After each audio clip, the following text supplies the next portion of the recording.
to Shidamaya and attending this wonderful deity dressing program we have.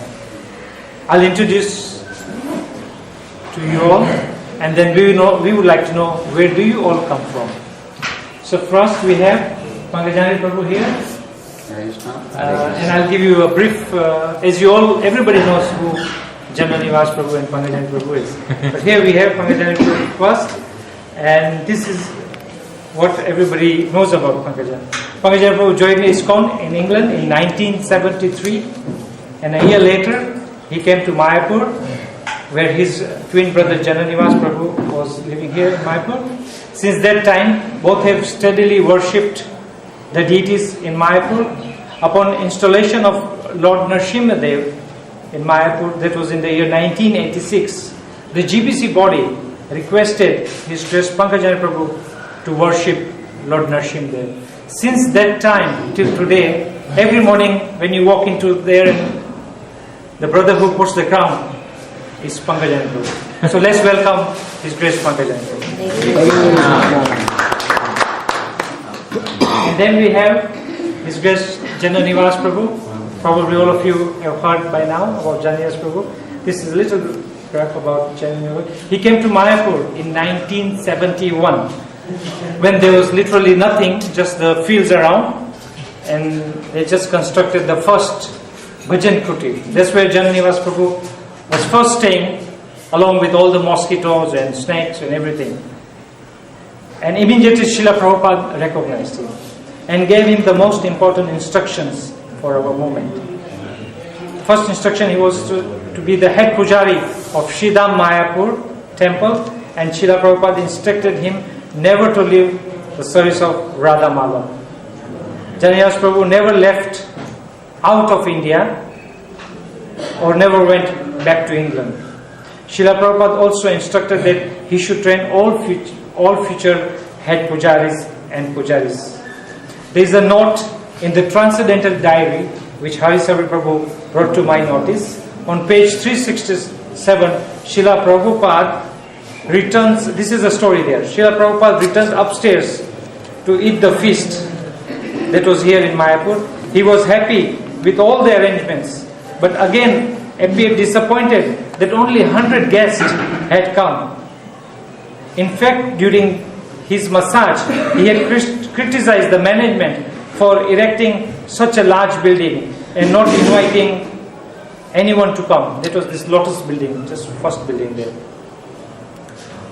Only the deity program is going nicely, Srila Prabhupada remarked, referring to the two English identical twin brothers who were the head pujaris.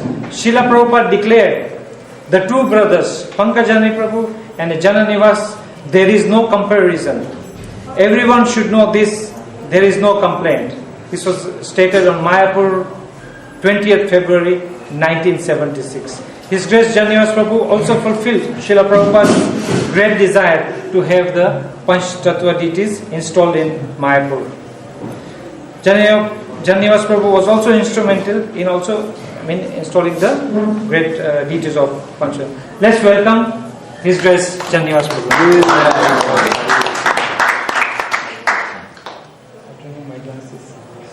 Next to him, if you ever go to Vrindavan, and if you go into that 24-hour non-stop kirtan, you might see this familiar face. That's how I spotted him first. But nevertheless, he joined ISKCON in 1973 in Washington, D.C. Began deity worship in 1974 in Washington. Throughout Krishna consciousness has been worshipping deities over in USA and has moved in Vrindavan in 1986 and has been dressing Radha Shyam Sundar since then. So let's welcome Aindra Prabhu. And last but not the least, Kurma Chaitanya Prabhu. Kurma and we serve together, so our association is like every day. In 1980, when he was still known as Colin, he studied mathematics and physics at the Bristol University in England. Somehow he felt unsatisfied in life, and after Kurma Chaitanya Prabhu received Bachelor of Science degree, he showed no interest in pursuing further studies at that time. He heard a lecture on Buddhism and Vedic culture at the university and was attracted to search in something higher. So he traveled to India. Some Hare Krishna devotees gave him a book, Perfection of Yoga, and Kurma Chaitanya Prabhu's life changed totally. He only remembers two things from that book. One was Vrindavan and Krishna. Very soon he landed in Vrindavan and was serving Krishna Balram temple. Omkar Prabhu, who was the head priest down there in Vrindavan, took him under his shelter and systematically started to train him into the deity worship. Kurma Chaitanya Prabhu did all types of services, cleaning the temple, serving, prasadam, cooking for the deities, and perhaps for the Matajis, he makes some of the best cakes in his home. In 1985, he shortly became the head pujari in Vrindavan, but was destined to serve in Mayapur. As soon as he had the darshan of Shri Radha Madhav, he knew that Mayapur was his real home. He taught in Gurukul, cooked for the deities, deity dress designs, a very skillful actor, and also supervised in construction this Panchtattva temple. Let us all welcome His Grace, Kurma Chaitanya. And as I said earlier, we have our minister around, but he needs no introduction. Narasimha Kawat Prabhu is well known. Don't give me one. I'll give 2 words. And he has got a bigger responsibility. That's your 2 words, you've already used up 2 words. 3 words. Please. So, as I said earlier, he's got a bigger responsibility given by the GBCs. He has to maintain a standard set by ISKCON all over the world. And all of you here, the future pujaris in different temples, we are all in one way reporting to Prabhuji. So thank you very much. And now we will have a basic, you know, yeah. I'll keep it short. Yeah. So first off, is like this is a practical seminar. As you can see, there's lots of different busts and deities here, so you'll all get a chance to practice wrapping turbans, etc. like that. Now, Aindra and Konru, we're trying to get as many teachers as we can, because each person who dresses the deities, you'll see, has a different style. And we're not trying to present that one style is right and one style is wrong. We're just trying to expose you to as many different ideas as you can possibly see, so that you can also develop your own technique of dressing deities, because deity worship is individual expression, in largely. Of course, there's rules and regulations which we must follow, but also when it comes to dressing deities, flower decoration, things like this, there's a lot of individual expression that's there, and you'll notice there's quite a lot of difference between the 2 styles that the Gurus will present to us. So I just want you to keep that in mind. Another practical issue to keep in mind is, as you can see, that we've got these brand new tables that have just been built by the deity department. We've got the deities here, the heads are also brand new. These things cost quite a lot of money. We've got all the panels there. So there are, how many devotees have paid for fees?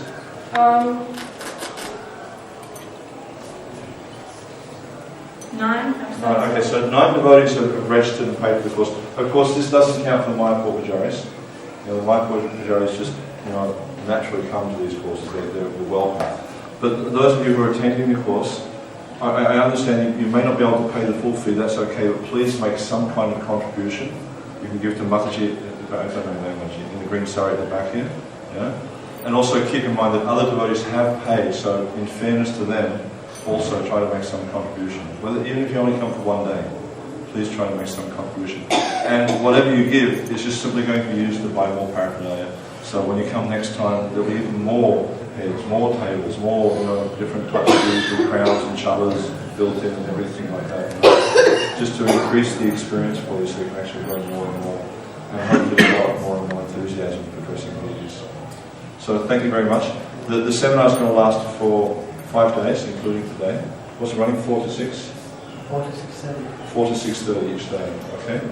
So I hope you have a wonderful experience and learn lots about techniques of dressing deities and how not to scratch them with pins and things like that. Yeah. Okay. So thank you very much for coming. We really appreciate it. It's nice to see such a turnout. So thank you very much. And we'd also like to thank Aindra, who's come all the way from Vrindavan. He hasn't just come here to this course, of course he's come here to lead kirtans as well. Aindra was famous within this country as kirtans. Former Chaitanya Guru has worked very hard to put this on. Also, Pankaj Guru has worked very hard. Pankaj Guru was actually one who arranged all the tables and the heads and everything like that. Janana Guru was also involved in that. I remember we came here in December and the deities were straight ahead like that. They just adjusted them and things like that. So the Gurus have done a lot of hard work to get all this happening. Because actually, Prabhupada gave Janana Guru the instruction to teach devotees deity worship. So this is partial manifestation of that. It will grow a lot more by your assistance. So thank you very much, and I hope you learn a lot. Get a nice information. Thank you. So we'll do a basic introduction who you are. Then we'll ask or request His Grace Janivas Prabhu to give us an insight into from 1971 onwards how Radha Madhav appeared, and then we will ask the teachers to go ahead with that. So let's start with Hariyar Prabhu, all the way from West Africa. Hariyar Prabhu, if you can tell the audience who you are and what service you do in West Africa. My name is Hariyar Das.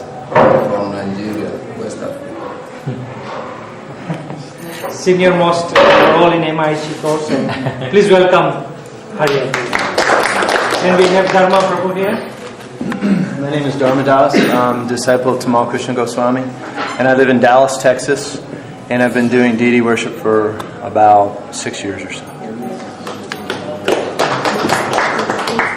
Oh yeah, right, okay. Kumar Prabhu just brought to my notice that just little bit like what services you are doing and how long you've been doing the deity worship. If you have been doing the experience, or how you got attracted to the deity worship. So Prabhu, your name please? Hare Krishna.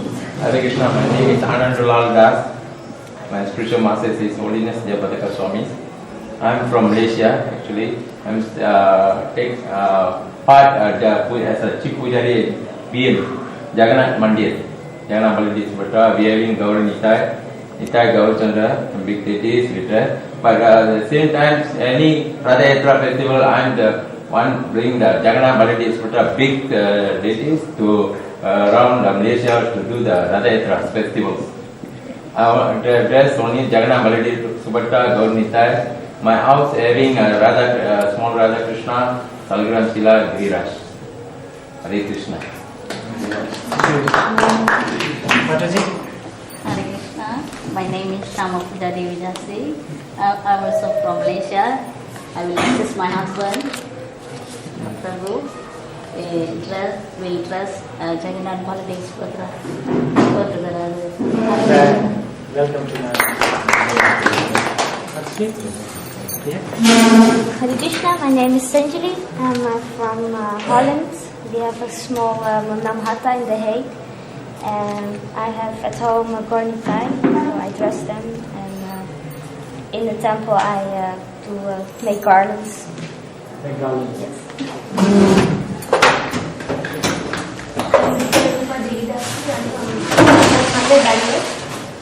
I'm involved with the deity dressing and also making the deity outfits in my name. So, what Jagannath was also doing there? And Gaurita also. Welcome to my office. Anuradha from Canada. Hare Krishna. My name is Anuradha. I'm from Toronto. I'm actually training to be a medical doctor, so I don't have very much. I just read this in the pamphlet and I was very attracted to the idea of learning this, so I don't have very much experience at all in deity dressing, so I look forward to learning. So what makes you sort of, why do you want to learn how to do it? I have deities and I thought that it's probably best to learn properly when you have deities as to how Srila Prabhupada wanted us to dress the deities, to learn correctly instead of just kind of coming up with things on my own. So once I read this, I was inclined to come and learn correctly. Please welcome on the My name is Radha Madhava Devitra. I have at home Jagannath Baladev at Subhadra, and I got the instruction from my Gurudev to move to the temple and worship the deities there, even though I've not yet second initiation. It will come sooner or later, so I thought I would take the opportunity to come here and to learn before I start. Please welcome Radha. Krishna, my name is Dharma from Sweden. We have a training center in our town, and we have one Thai deity there, which I dress about once a week.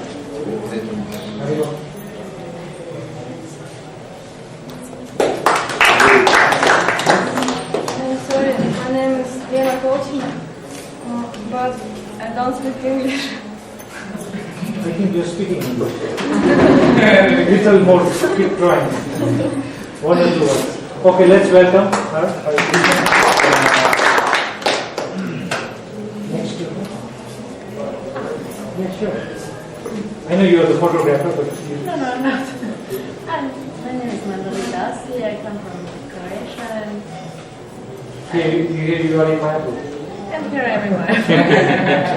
Okay, welcome. From South Africa, I forgot the name. I'm Sarah from South Africa, disciple of Tamar Krishna Maharaj, and I already started doing it. Don't give me Brahman now. When I'm ready, I'll ask you for it.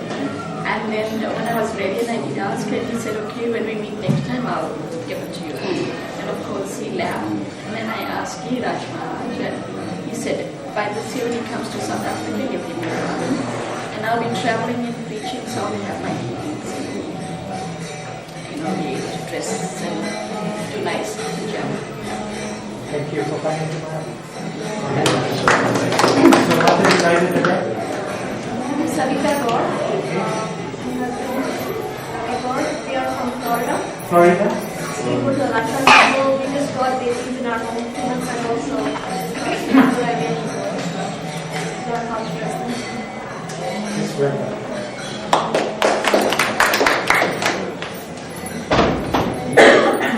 Prabhu, of course, she introduced you, but... Yes, Ravi Kaur. We are from Jacksonville, Florida, she said. And we got the deity and Abhishek installation last month at our house. So this is excellent opportunity for us to have all the association and that opportunity. Please welcome to her. Shivanga Prabhu, please. Shivanga Prabhu is with us on the Panch Tattva department locally. Every day when you have a darshan of Shivas, then he's the person who gets the Shiva. Anyway, let's hear from Shivanga Prabhu. I am giving you the message.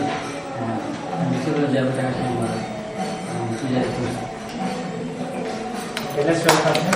And next to Hare Krishna, I am Vrindavan Das. I am Aindra, who is Mridanga player from 24-hour Kirtan and disciple of His Holiness Loknath Swami. welcome to Krishna Thakur. I'm Krishna Thakur. I'm serving in Mayapur. For 1 year I tried to learn certain details of Welcome. My name is Dharma Das. I am here in What service you do? kitchen. DG Kitchen. Okay, we have somebody from DG Kitchen. My name is Prema Gaur. I'm doing Kannada. Prema Prabhu is, he dresses Gadadhar Pandit. Then next to that is Shamsundar Prabhu, that is in the My name is Shamsundar Andras. I'm the disciple of Shivashani Maharaj. 6-7 years I am in the department. I am based in When you have a darshan and you see beautiful turbans of Nityananda, then he is the one looking for Prabhu. I don't know what to say. But my name is Stephen Aindra. I'm from New Zealand, and I was serving in Christchurch, and I did a little bit of cooking for the deities. But and then I had to go to Auckland and do book distribution. It's full-time book distribution, and all along I was thinking, like thinking how to serve Nitya Chandra, the deities in Christchurch. I wasn't thinking. I was thinking like serving them in separation, trying to do book distribution. But then one Sunday, I got a call from the GBC. Ramai Maharaj is calling me up, Prabhu Maharaj is calling me up, and they tell me to get down to Christchurch and go into it. But everyone left, and so there was no one there to do the deity worship. So within like 20 minutes, I booked a ticket on the internet, I got on the plane, and went down to Christchurch, and then I was just doing it all. Everything, you know, waking them, dressing them, cooking for them, putting them to bed, everything. By their mercy, you know, that's where I've come from. By the mercy you're here in Miami. Now I get I go.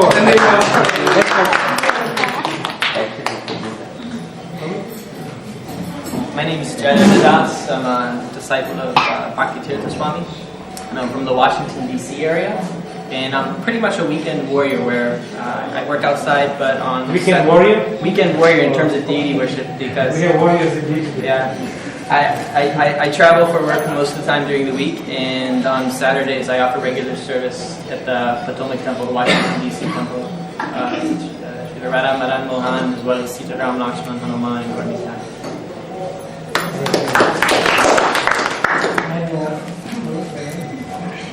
Hi Krishna, my name is Bhakti Nilaidas. Originally from South Africa, but based both in Mayapur and South Africa. I do service in Bhakti Vijay Purnama's Gurukul, and I have a very strong inclination to deity worship. I take guidance from Nishinga Kabacha Prabhu and our temple president, and upon their request, my temple president's request and Guru Maharaj's request, Bhakti Charan Maharaj, doing the deity dressing seminar. Thank you. I hope to learn something from all of you. So thank you very much, all of you, and I hope you all enjoy your stay as many days as you want in Mayapur, and I'm also sure that you're going to enjoy this wonderful course. I will now request Pangajan Prabhu to say a few words, or let's start with Jana Nivas Prabhu, and Jana Nivas Prabhu will briefly tell us. Can we suggest just Jana Nivas and then we can start? Like that? Okay. Well, it's already. Okay. You want to speak now? We'll request Jana Nivas Prabhu to give us an insight into how Radha Madhav came here and what Srila Prabhupada really wanted us to do. Welcome His Grace Jana Nivas Prabhu. Yeah, Hare Krishna. Okay. No answer.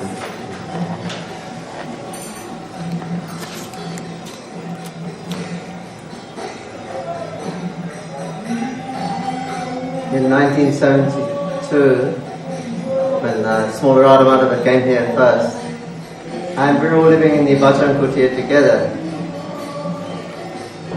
This was after the first ISKCON Purnima festival, and everybody left, and the deities would stay here, and Prabhupada said they should stay in Mayapur. So we only had the Bhajan Kutir, so we were all living together in the Bhajan Kutir. And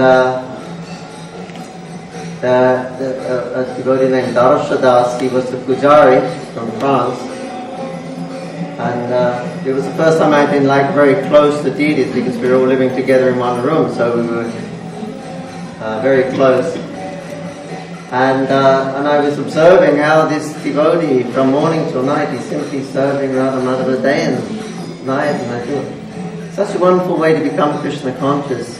You're directly serving Krishna, and I see from morning till night, that's all he's doing, because he was only one pujari then. I thought it's such a wonderful way to become Krishna consciousness. I'd really like to do that. And then about 2 days later, the president, he said, this pujari is leaving, you're the next pujari. So, if you desire to serve Krishna, Krishna will make all arrangements that you will have his service. And so here we are going to learn to serve the deity. Krishna is very pleased, most pleased, with dressing, bathing and decoration. It means bathing, dressing and the ornaments and etc. like that. These things very much please Krishna, so everybody wants to know how to please Krishna. So here for the pujaris have an excellent opportunity to please Krishna. He directly likes these things, and you can directly do him by dressing and decoration. And of course, our ambition is to satisfy Krishna. And well, that's for ourselves. We will become inspired and enthused to be able to please Krishna. And the aspect of preaching, because we are a preaching movement, is that the pujaris have responsibility in the temple to make the deities very, very beautiful and attractive. So when the guests come, immediately they're attracted to Krishna. If we can make even one soul attracted to Krishna, that is our perfection. So we want to present the best to the pilgrims when they come, so something is awakened within them to start their Krishna consciousness, and especially if they're attracted to Krishna, and especially if they're attracted to Krishna's beauty. That is considered, Rupa Goswami says, they're very, very fortunate if you're attracted to Krishna's beauty. So this is the pujari's preaching. We can make Krishna so beautiful that all the guests will become very much attracted. And for the temple devotees, we have a responsibility because they go out working hard, mostly they're preaching, going out and distributing books, whatever, in the temple. They come back and they are so satisfied to see their deities. And especially when we have festivals, pujaris have a big responsibility because practically the devotees get their bliss in festivals.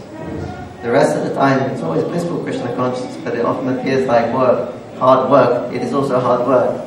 But often we see a lot of the hard work, but when it's actually a festival time, then you see devotees get their bliss, like now in this festival. Last night they were dancing going like crazy and chanting. They were feeling blissful. So this is a pujari has a great responsibility also in this area, that he arranges the festivals in such a way that the devotees will be very pleased. So in this way, the pujari has for himself, for outside people, and also for the devotee, he has a responsibility. And this is all expressed through deity worship. And he can brighten the whole temple and brighten the whole world. Thank you very much. Have a successful deity worship close this summer. Okay, so we just heard Nashim Kaur said that they want us to go straight into it. So I think you say a few words about Lord Narasimha and then... Okay, tomorrow. Tomorrow is when we hear of Lord Narasimha from Pangajanipur. So now we'll give the floor to the teachers, so it's all yours.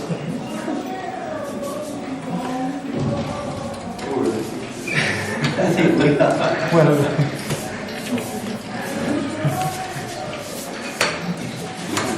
on the last day, we're going to have a small party with Jannivas, Pangajanipur, and all the teachers, and we'll all get together. We'll hear more about the pastimes of Radha Madhav and Lord Narasimha from the brothers.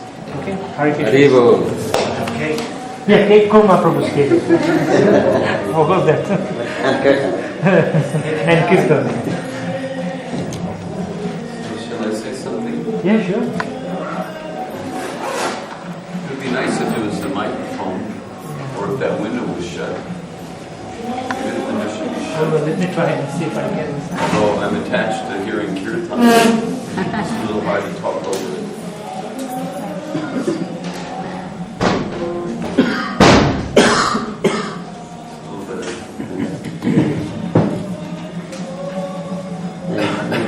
Close the door. Let me take some voice protection.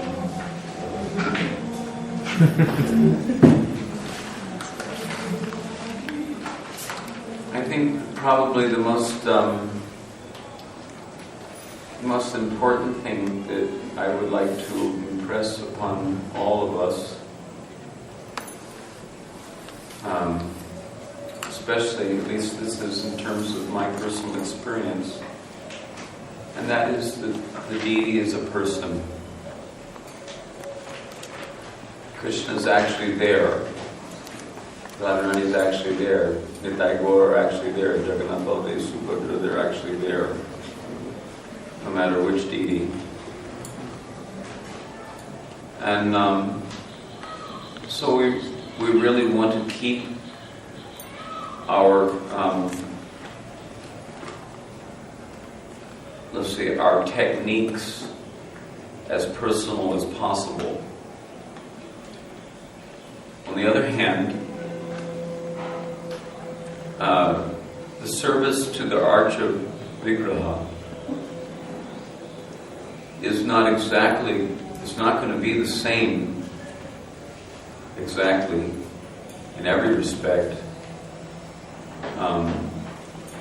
to the service that we would be performing in our spiritual bodies when we, by their grace, get the chance to go back home, back to Godhead, or go to the Bhoma Leelas of Krishna in the Gopi Deha or Gopa Deha, whatever, according to our natural constitutional position.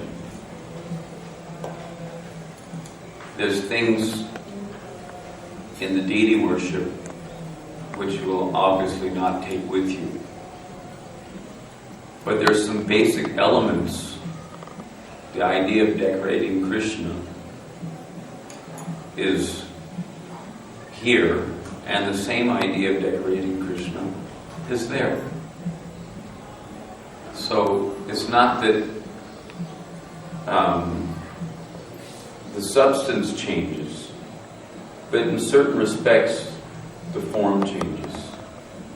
The service doesn't change in the sense that we're dressing Krishna and that we're serving Krishna, feeding Krishna, massaging Krishna, and all these things, different personal services to Radha and Krishna.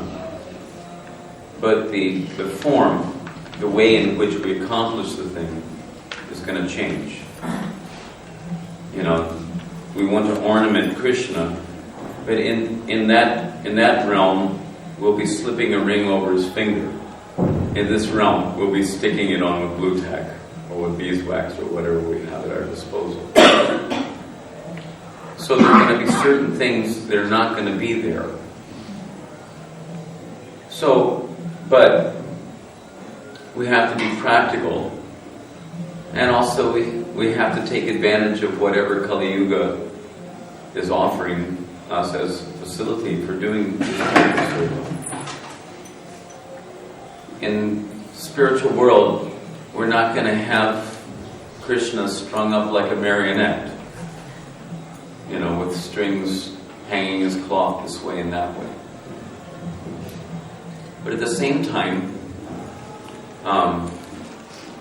in this world, in the context of the temple worship, when Krishna is standing on a singhasan, likely you won't see a singhasan as such. You may see some type of singhasan, a jeweled throne, as it were, in the Nikunja Yoga Pit. But you won't see a situation where there's lines running across and strings hanging down to facilitate various angles of approach. You won't see these things there. But here, we have to take advantage of these facilities in order to, the most important point, is to project a mood, to somehow capture the deity's mood and help to bring out that mood. Just like at least in Vrindavan, in our Vrindavan temple, Radha Shamsundar are in a dancing mood. Prabhupada said that Radharani has two most important arts. That is cooking and dancing. And of the two, Prabhupada said that dancing is the most important. If Radharani stops dancing, then the whole show is finished. So we have to remember that the deities as persons, and especially in that they're dancing, we have to keep in mind that in presenting the deity for the pleasure of the devotees, for their inspiration, to help inspire them to also dance, and chant in Sankirtan. In Vrindavan, which Prabhupada has mentioned that every temple and wherever there's one tulsi plant, according to Padma Purana, that is as good as Vrindavan. Of course, there's like home away from home, and then there's really home. So there's a little difference between the Vrindavan or Mayapur, which is actually no different from Vrindavan in magnitude. Just like the drop of water in the ocean and the ocean are one. So anyway, in Vrindavan, we have this mood of Krishna and Radharani dancing in Rasa Leela, and in any case, our whole aim is to inspire the devotees to become, to join Krishna's dancing party. Prabhupada is told, in relationship to one of Narottam Das Thakur's kirtan songs, that the goal of this Krishna consciousness movement is to join Radha and Krishna's dancing party, to join in the Rasa Leela. So, the whole purpose of the deity worship is to inspire devotees and also to attract, as Janani Vas was saying, the public, to the lotus feet of Krishna, to their beauty. But the idea is to bring out their beauty, to bring out the sweetness, to bring out the mood of the deity in the matter of their dancing affair. So then there are different techniques in the matter of hanging the clothes in various ways to help to, at least within our minds as we see the deity, generate that movement. Although we may not be qualified to see Radha and Krishna dancing directly, that's on a higher platform. That you will come to gradually. And you shouldn't think that it's impossible, because it certainly is possible to see Radha and Krishna dancing, and to see and to hear Krishna speaking. It is definitely a transcendental reality, which a devotee, as the devotee makes progress, and as the devotee, in reciprocation to the devotee's service, the deity will naturally show mercy on the devotee. Gradually these things will happen. But until that happens, at least we want to help devotees to see movement, motion, and help. And one of the most important aspects of dressing the deity is to help to lead the viewer's eye to keep, you can say, sweet spots. The deity's face. So you don't want to dress in such a way that the eye of the viewer is distracted from the deity. You want to bring the eye of the viewer in, which means that you have to understand certain things about balance, line, color coordination, and various other aspects of the deity worship, which or the deity dressing, which we will gradually, unfold, for your inspiration and edification required. So I think that's as much as I'm going to say at this point.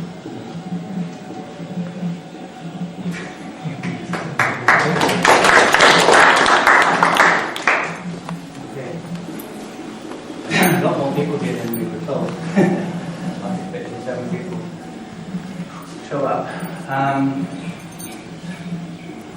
We really want to keep this course practical. Maybe like 50% theory, 50% or even more practical, and less talking. I mean, that's ideally what I'd like. But we have a lot of devotees here, so we're going to have to work out with Aindra how we're going to coordinate it. Maybe we have 5 here. One for a suggestion. Yeah. Like as many work areas you can have, break into groups like that. Yeah. Let one person do, or the other devotees give feedback on it. Yeah. And then check that with the facilitators to see. Right. Something like that. And we're probably going to, yeah, we'll have to break up the groups.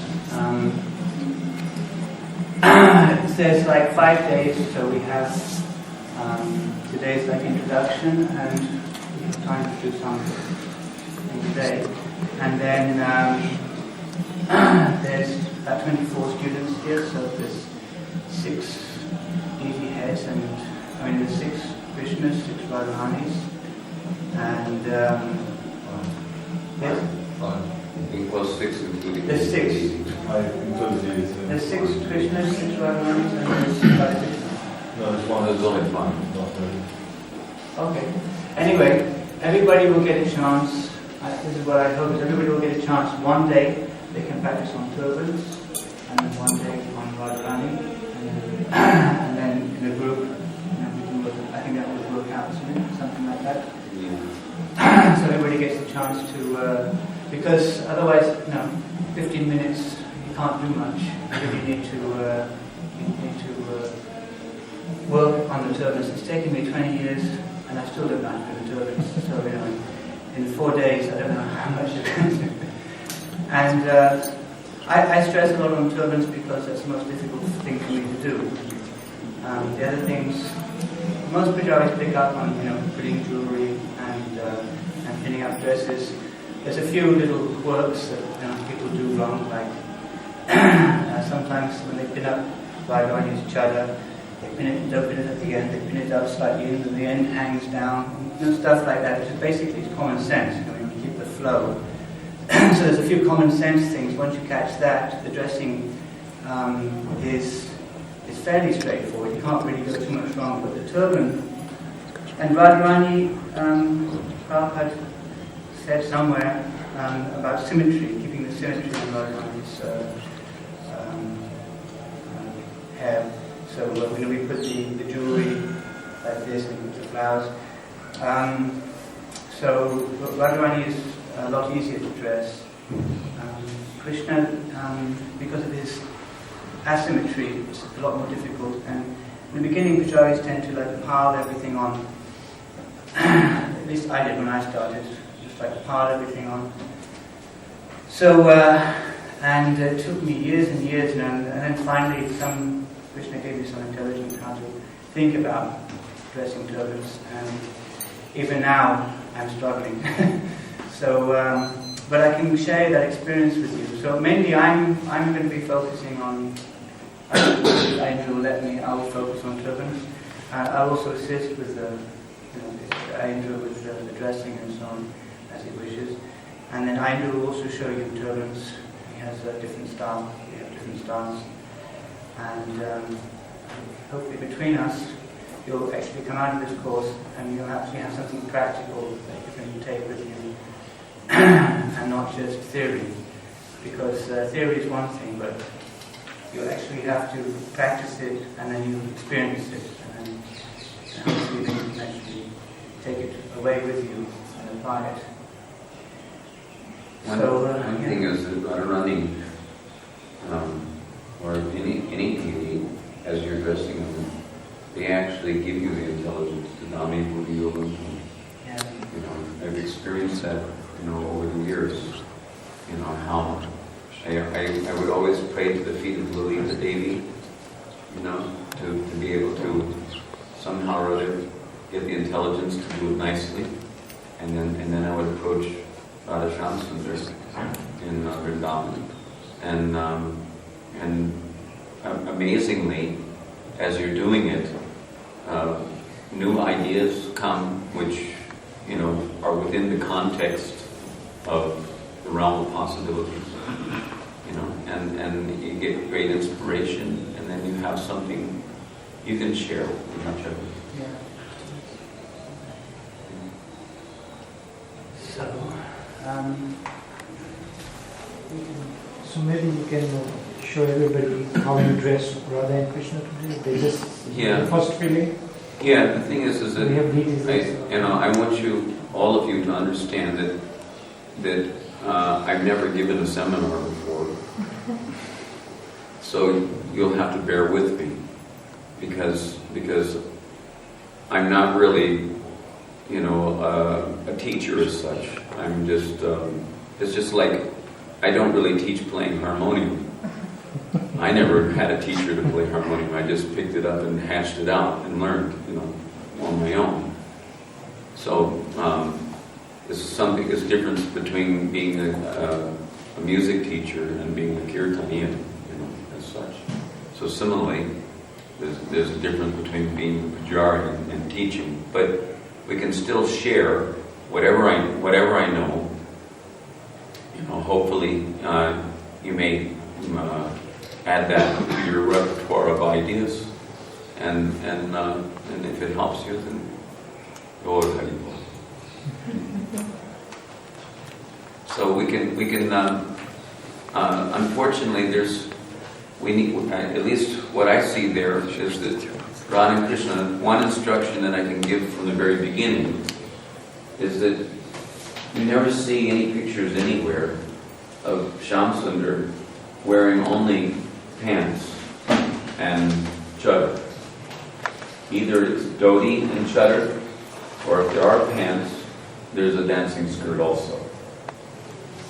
So I don't see a dancing skirt. Here he's wearing pants and chadar.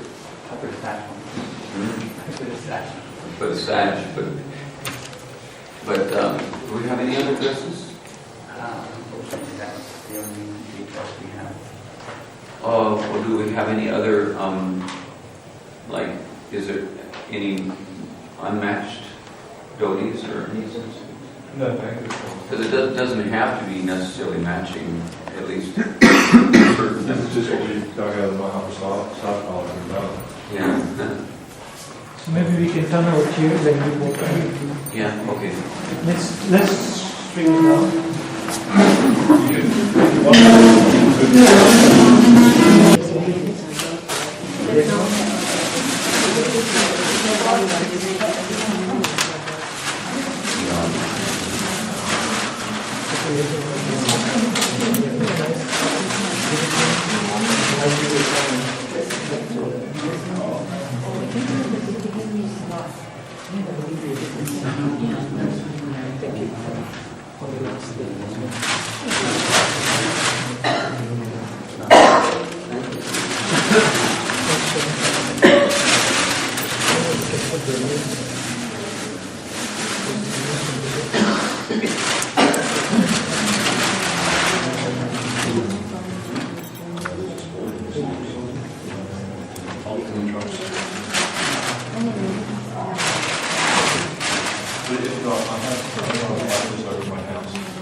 In a day or so, I brought just some sample pictures, which might also, pictures worth 1,000 words, right? Of different dressing that I did in Vrindavan. And hopefully, unfortunately, I left a lot of pictures in Vrindavan that I was going to bring here. And maybe if I'm lucky, another devotee coming will bring them. But Kavacha Prabhu will arrange a projector and we can at least view so that I can point out some different ideas, different styles, because there's many ways to hang the cloth. In order to bring out their dancing. The first thing here, Karma Chaitanya Prabhu is fixing the lines. Take a little longer.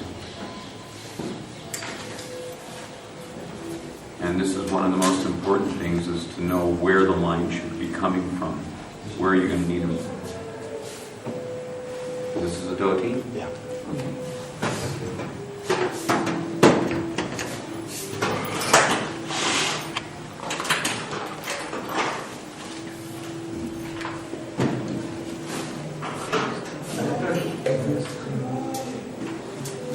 Yeah, probably better to start.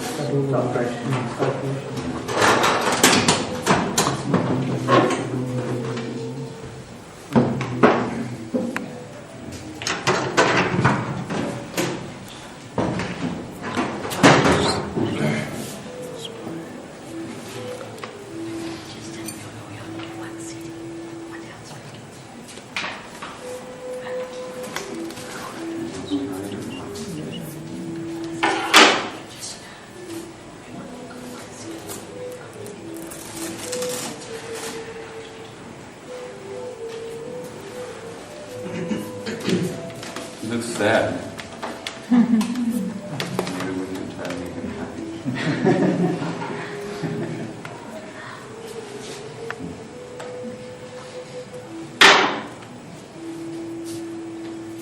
Why are you so glum, John?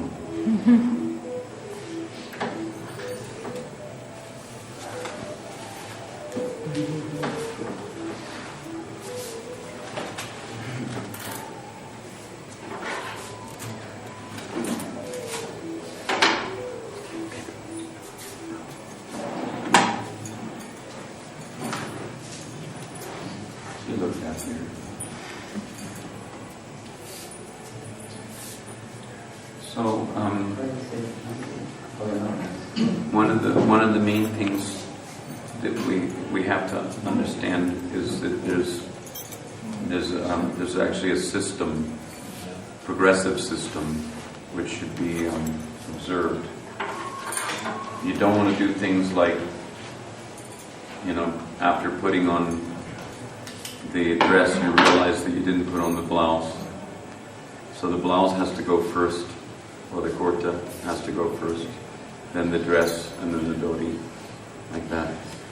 And then after putting the dhoti on, before you put your chadar on, you don't want to put your chadar on and then put the garland on and then realize that you didn't put the belt or the sash, things like that. So there's a progressive system. And the idea is that you should dress in such a way that once you've done something, it's done right, and you never have to go back to it to rectify any mistakes. In other words, as you're going along, everything has to be done meticulously, so that when you come up to the top, and put the crown and decorating is finished, and you don't have to go back and redo things. So it's important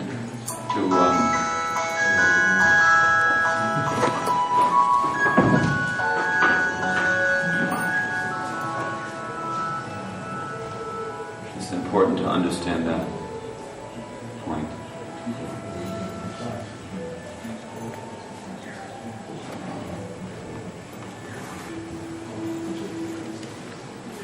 So usually after bathing the deity, I don't know, do we have things like ankle bells and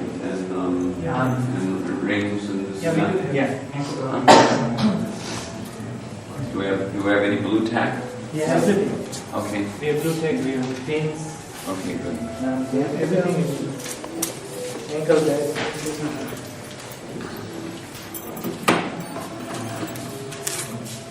Krishna Kantu.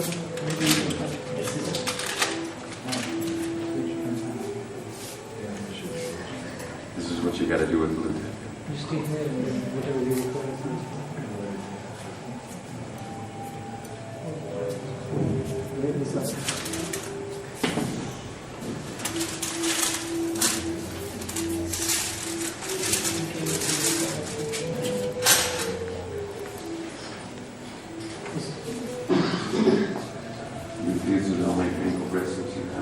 Those are the only ones. Anyway, we'll just give you an idea. Should bring some mattress. Bring some mattress. I bring some mattress. I would have got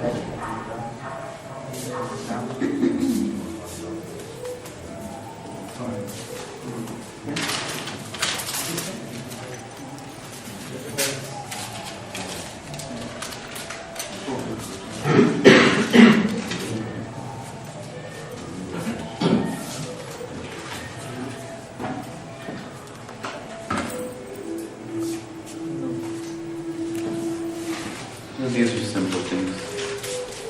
They always start after bathing on the ankle belt. Oh yeah, about blue tack. The deity dressing has to be photo perfect. Okay? Because the photo doesn't lie. You know, every little mistake you make is going to come out in the photo. So one of the most important things is that blue tack should not show anywhere. You know, it shouldn't be oozing out, you know, from behind the rings or behind the earrings or this or that. And also, as far as pins are concerned, pins should never show. Especially on the flowers. Yeah, when you're decorating flowers, it's the most childish looking thing in my book. It looks so stupid when they have a big fat pin in the middle of the flower. You know, you always pin flower from behind. And there's different ways to do that. So, we'll give one to her and one to him.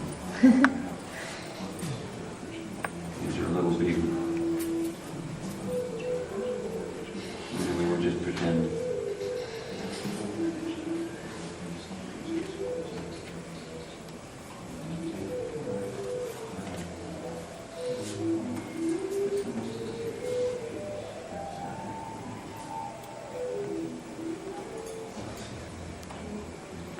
Make sure that the blue tack is on the back side.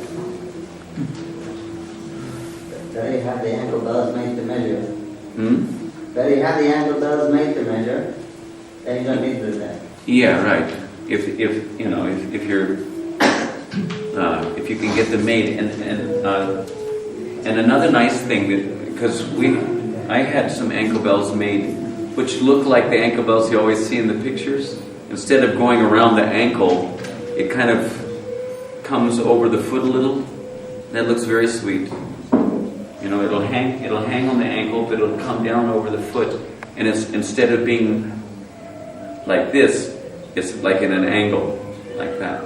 See? It's very nice. If you have difficulty in seeing, please come in front. Are you sure? I have. Please come. Just come close. Yeah, there are chairs in front. Just come with pull over. Closer you are, the better.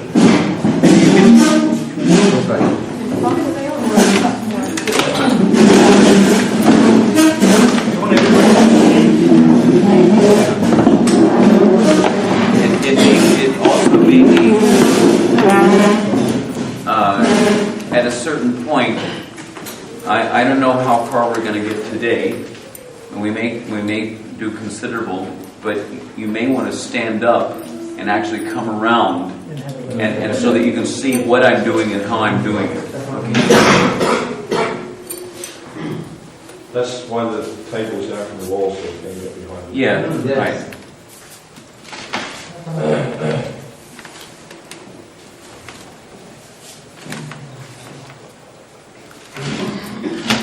So this the blouse goes on first. Usually, also after bathing them, I always I don't know. I guess it's just because she's the fair. I always dress her, you know, make sure that she's dressed up first. And also because you don't know who's on the altar. I mean, it depends on the adhikar of the individual. If there are neophytes on the altar in a temple, there may be some neophytes who are not sufficiently freed from the Purusha Abhiman. So you want to keep her from being exposed unnecessarily.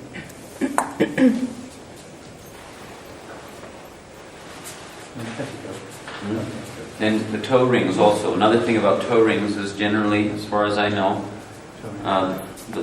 the ladies wear the toe rings on these two toes, sometimes three, but mostly these two toes. One next to the big toe, and then the next one over. Usually, we always in Vrindavan we put only 2 toe rings on each foot.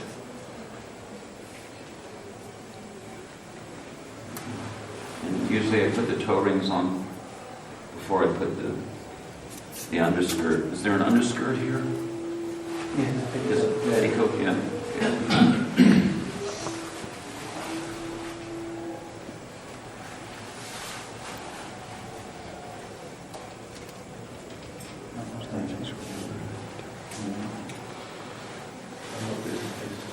You can ask questions if you're like, why 2 rings, and if you have any questions, go ahead. And usually they have, in the market you can find actual toe rings, and then you just clip the little ring off of it. Now, when you're dressing, do you beforehand choose, or do you usually I don't do that, but that's just because I have enough experience and I know where everything is. So I just go and when that makes things faster. It can be advantageous, but I just go and see the colors in the outfit and just go and pick out the jewelry, according to the color. I bring the trays, and there's, like, we have a ring tray, and we have necklaces hanging and whatnot. So usually these are kind of too big, but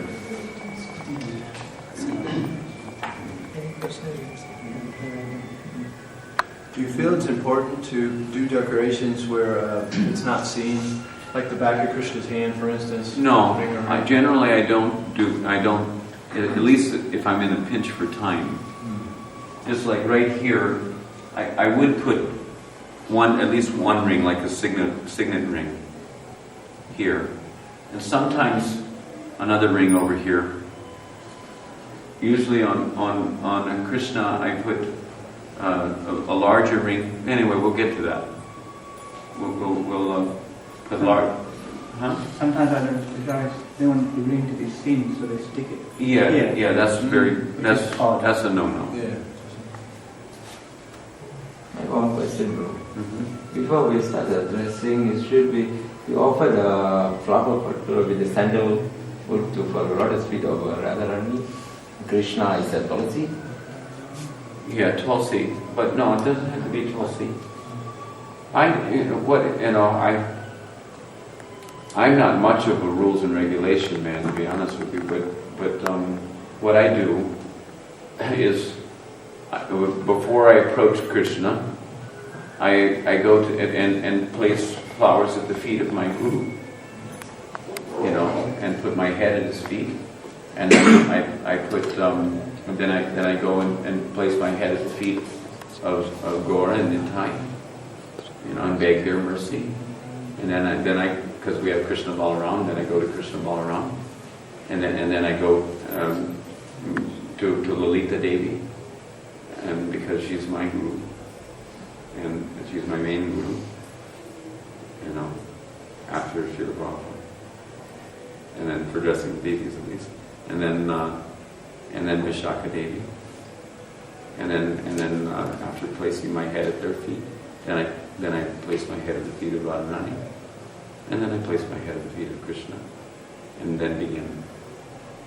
My head is the flow. only flower that I ever offer really is the flowers to the feet of Srila Prabhupada. But you can do that. There's nothing wrong with it. So anyway,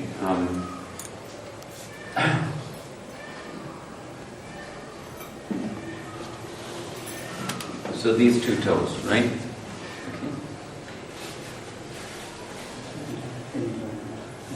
Okay.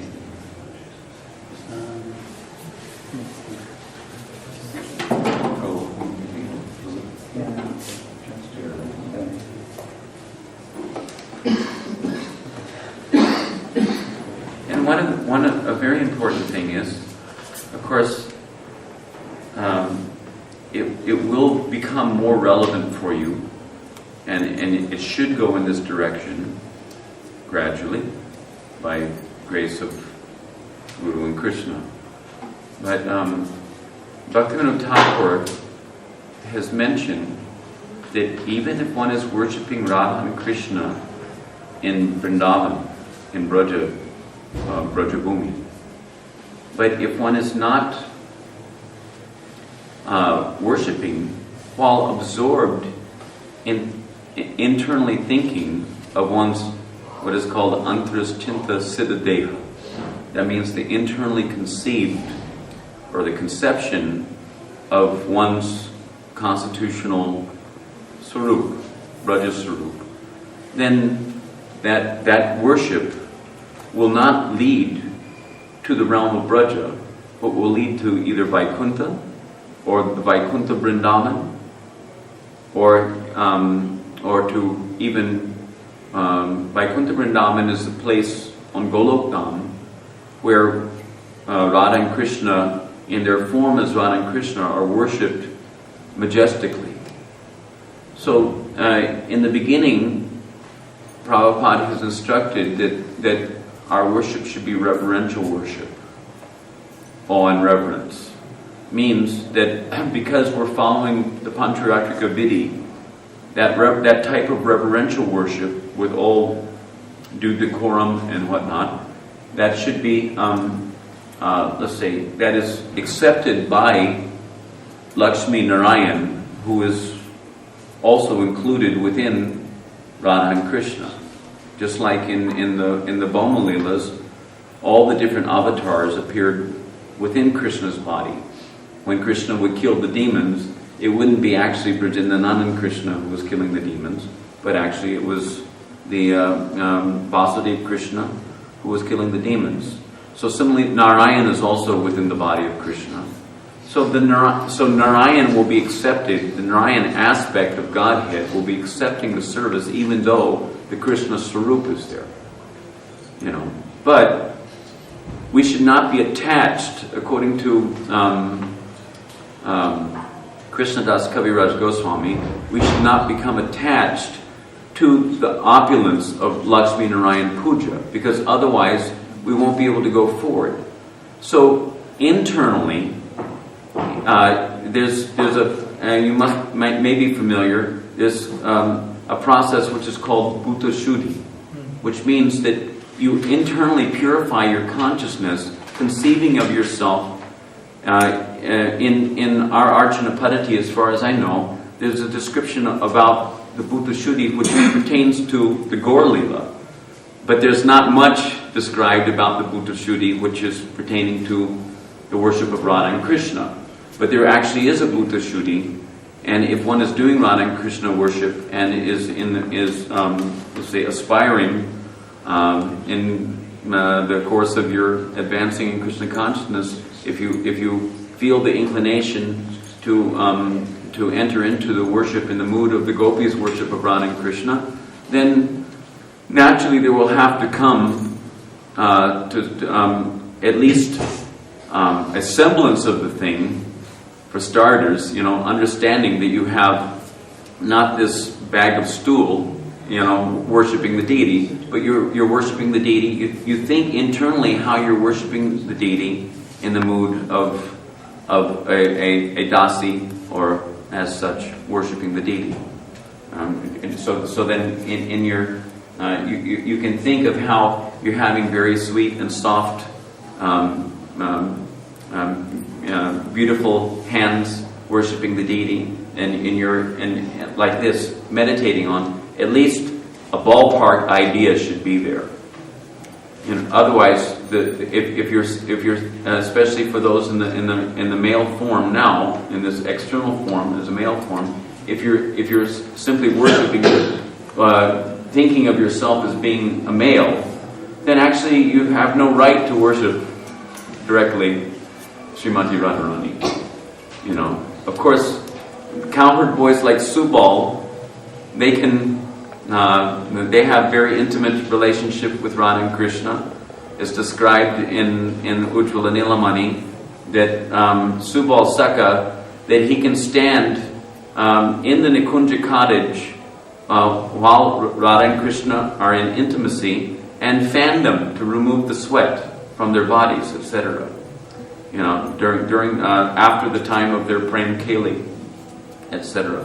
So Subal Saka can intimately serve Radha and Krishna, but he's the only one, it's described that he's the only one who actually advances to the platform of Mahabhav among all the Sakas. But the maidservants and Sakis of Srimati Radharani, they can advance to that platform. And generally, the worship of Radha and Krishna will be in that mood. But so the idea is that as you're approaching the worship of the deity, first you're offering your obeisances to Srila Prabhupada, as a sadhaka, member of the Sankirtan party, Sankirtan movement. Then you go to the feet of Mahaprabhu, and internally you can enter into the mood of serving Lord Chaitanya's Leelas, and then through Lord Chaitanya's Leelas, internally, this is an internal conceptualization. You don't want to speculate about it, but you should gradually come to the position of understanding these things more deeply, so that your worship actually begins to take shape, and you can actually come to the platform of Arjan Siddhi by doing the worship. If you're only doing the worship externally and not actually approaching the internal cultivation in the course of your worship, then your Arjan Siddhi will progress to a let's say an inferior status. So in order to go to Brajadam, you have to cultivate the superior status gradually as you make progress in Krishna consciousness. So then your worship begins to take shape, in a different way than perhaps the worship of a neophyte. Because we're not to remain as neophytes for our whole life long. We're supposed to make gradual progress, to a higher platform. And that means the deity worship, although externally, in terms of temple worship, in terms of the decorum which has to be, and the etiquette which has to be observed in the face of the public, etc., that these externals will appear to be the same, but internally the thing has to deepen and deepen and deepen in order for you to actually get the full benefit of what our movement is offering in the matter of deity worship. So anyway, we will conceive of ourselves as being one of Radharani's assisting maidservants, and then commence to dress the deity in that mood. So I don't want to get too esoteric or too deep, but something should be said. Because that we said in the other class. Huh? The philosophy comes in the other class. Which other class? In the Arishna. We have 80 course 1 and 80 course 2. Oh. We discussed this, the meditations and the... Yeah, okay, alright. But these Prabhus may not be attending that class. I don't know, are they? Anyway, just give you a little something. Level 5 you're teaching. You're teaching level 5, this is level 1 audience. Yeah, okay, but I'm just saying, I'm giving you a little something to look forward to, that's all. Because after all, we have to know what the goal is. What is the goal of our activity? Why are we worshiping deities?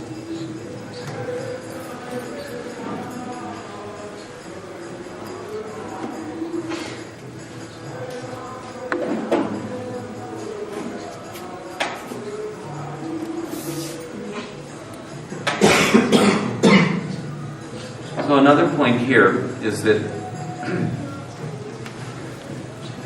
you, especially in personal deity worship, but you can also apply it in personal deity worship, but generally in personal deity worship you have small deities, relatively small.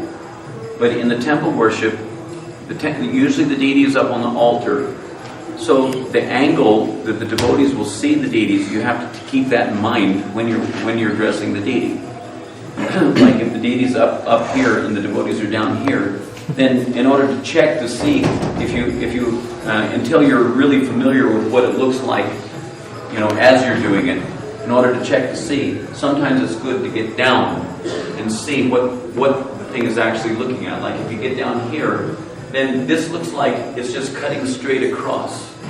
And the same thing will happen with like the choker. If you put a choker on the deity and you don't allow it to be rounded, then if you get down from the perspective of the devotees in the darshan mandap, it looks like it's just cutting straight across her neck. So you have to, to some extent, over accentuate the actual form in order to bring out the form. So then pull it down a little. So that when you put on the belt can be a little loose, not so tight, but a little loose so that it hangs down some, so that it looks, like it's rounded nicely from that perspective.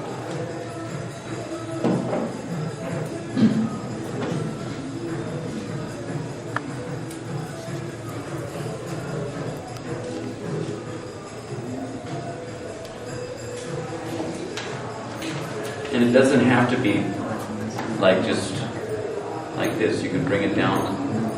Usually this is not. That's okay. It's all right. But this part can show if the cloth is looking nice. That's another point. Is that sometimes, due to staining or something in the cloth, sometimes flowers will stain the cloth. So you have to hide those kind of things as you go along, to make the best use of the bad bargain. In terms of order, do you typically dress Radharani completely and then move to Krishna? No. Or do you sometimes do Krishna first and Radharani? Is there any kind of standards in that with regard to that? It depends on what else is going on the altar and how much space you actually have. But usually what I do is I instead of, I don't just leave him like this, but I'll put the ankle bells and the toe rings, and put her underskirt on. First is the blouse, then the ankle bells and toe rings, then the underskirt, then her dress, and then I'll move to Sham and put his kurta on if he's wearing a kurta. In the summer season, there's no need, even in the Western countries, for Shamsana. Prabhupada wanted Gaur Nitai to wear kurta always, to present them as gentlemen, But Krishna was undoubtedly the supreme enjoyer, the supreme personality of Godhead. So even in New York City, we could dress Krishna without the kurta. So then I put the kurta on, or no kurta, and the dhoti, and then because in Vrindavan they're dressing Lalita Devi first. Lalita is number 1 Saki, and Vrindavan and Vishaka is number 2. So there's not so much room here. So I would do Radharani while he's doing Lalita Devi, and then when he goes to Vishaka, then I would switch. So that's a practical consideration. in Rama Krishna, Krishna Balaram wearing shorts. Yeah. So can Gauranga also? I personally, I'm not so fond of. I mean, sometimes Krishna wearing shorts, it looks very cute. You know, in Radharaman temple, he wears shorts a lot. But especially for big deities, sometimes wearing the shorts, and especially for Gaurnitai, is not really appropriate. I prefer personally to see Krishna wearing a dhoti. I don't even prefer to see Krishna wearing the dancing skirt and pants. I'm not sure, you know, how far back that idea extends, whether it actually extends back as far as Krishna Lila, or if it's just a Rajasthani idea. I'm not sure. Sometimes you see in Rajasthani paintings, and this may have some Muslim influence even, some people say. So, but for sure, the dhoti is right on. You know, and he looks nice in the dhoti also, after all. So here's a point here. Is if there's any difficulty in there's no Velcro here, so sometimes, you know, due to the misconceptions of whoever's made the dress, things aren't fitting properly. So like just like in this case, and this is very important because pins hurt if you've ever gotten stuck by a pin. So after all, we made the point that Krishna is a person and he does have feelings. His feelings are although he's more tolerant than us, but he's also more conscious than anyone else. So you have, if you need to use a pin, especially close to his body, you have to learn how to just carefully snag. You might even, you know, I don't want to make everybody get up, but you can get the idea. You just snag the cloth and pull it out away from the body. Huh? yeah. So you have to see it theoretically. And also, you should never let heads of pins show, and you should never let the pointed end of the pin come out and be gleaming in the light, you know, from different angles of vision. You see a little pin gleaming. You won't get a chance to practice also. Like yeah, right. When you go putting the pin in.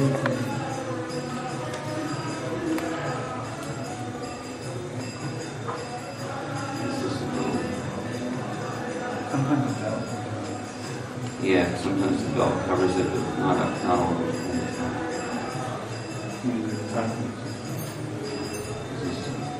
It's going on a little loose. Yeah.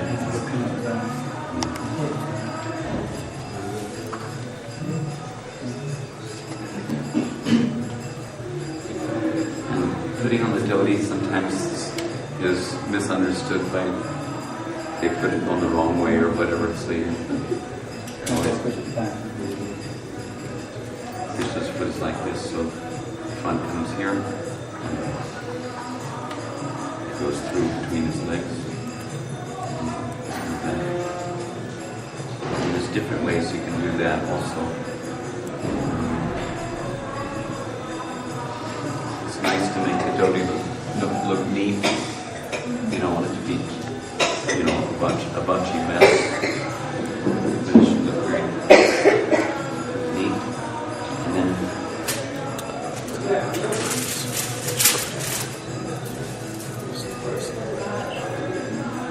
you don't want this to come through too tight. You know.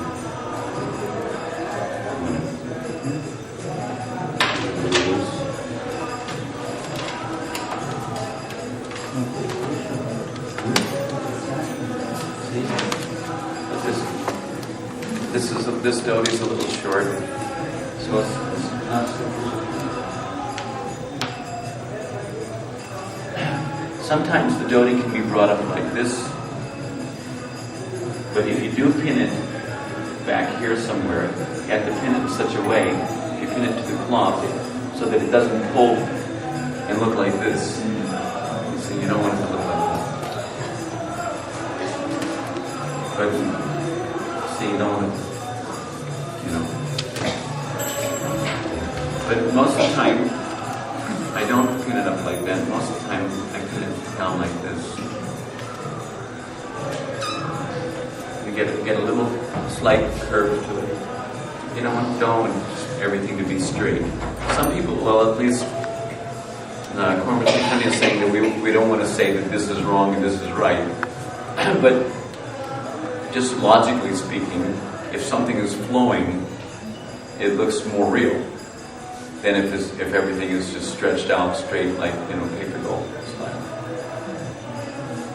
So I prefer a more flowing approach.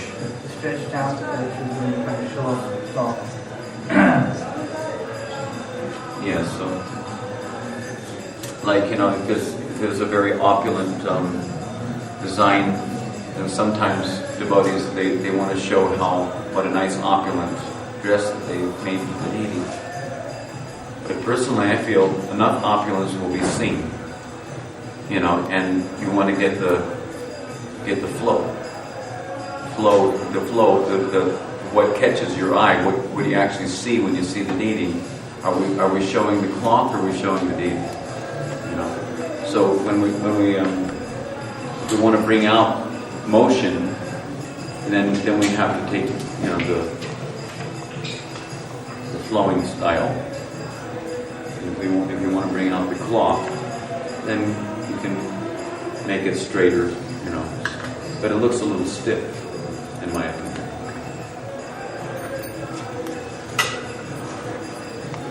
So, do we have a sash? We'll put a sash and a belt. Yeah, there's different ways of doing it. This is a little bit of a big piece of cloth.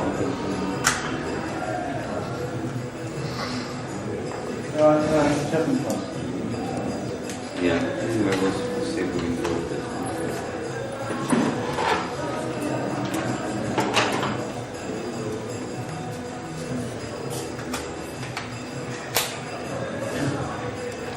Before you put your shutter on, this is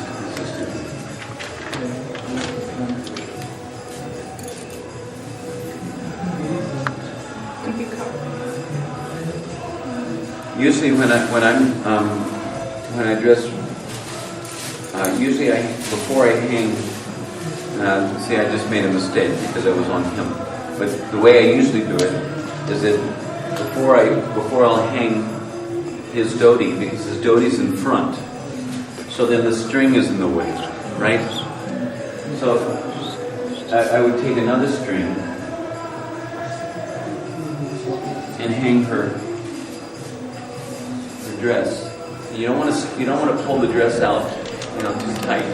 Just let it hang so that there's a.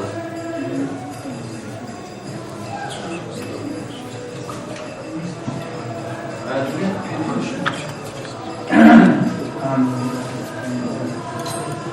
Actually, there's something to be said about pin cushions also, and mostly it has to do with just. Consideration of the next devotee that has to deal with it. Especially when you're undressing deities at night. When you're undressing the deity at night.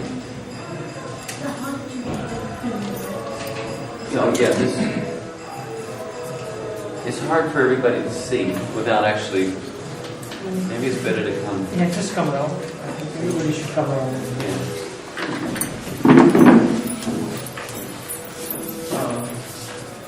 We need a line. We need a line going across.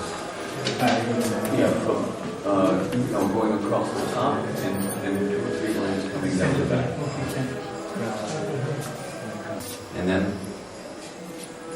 start from the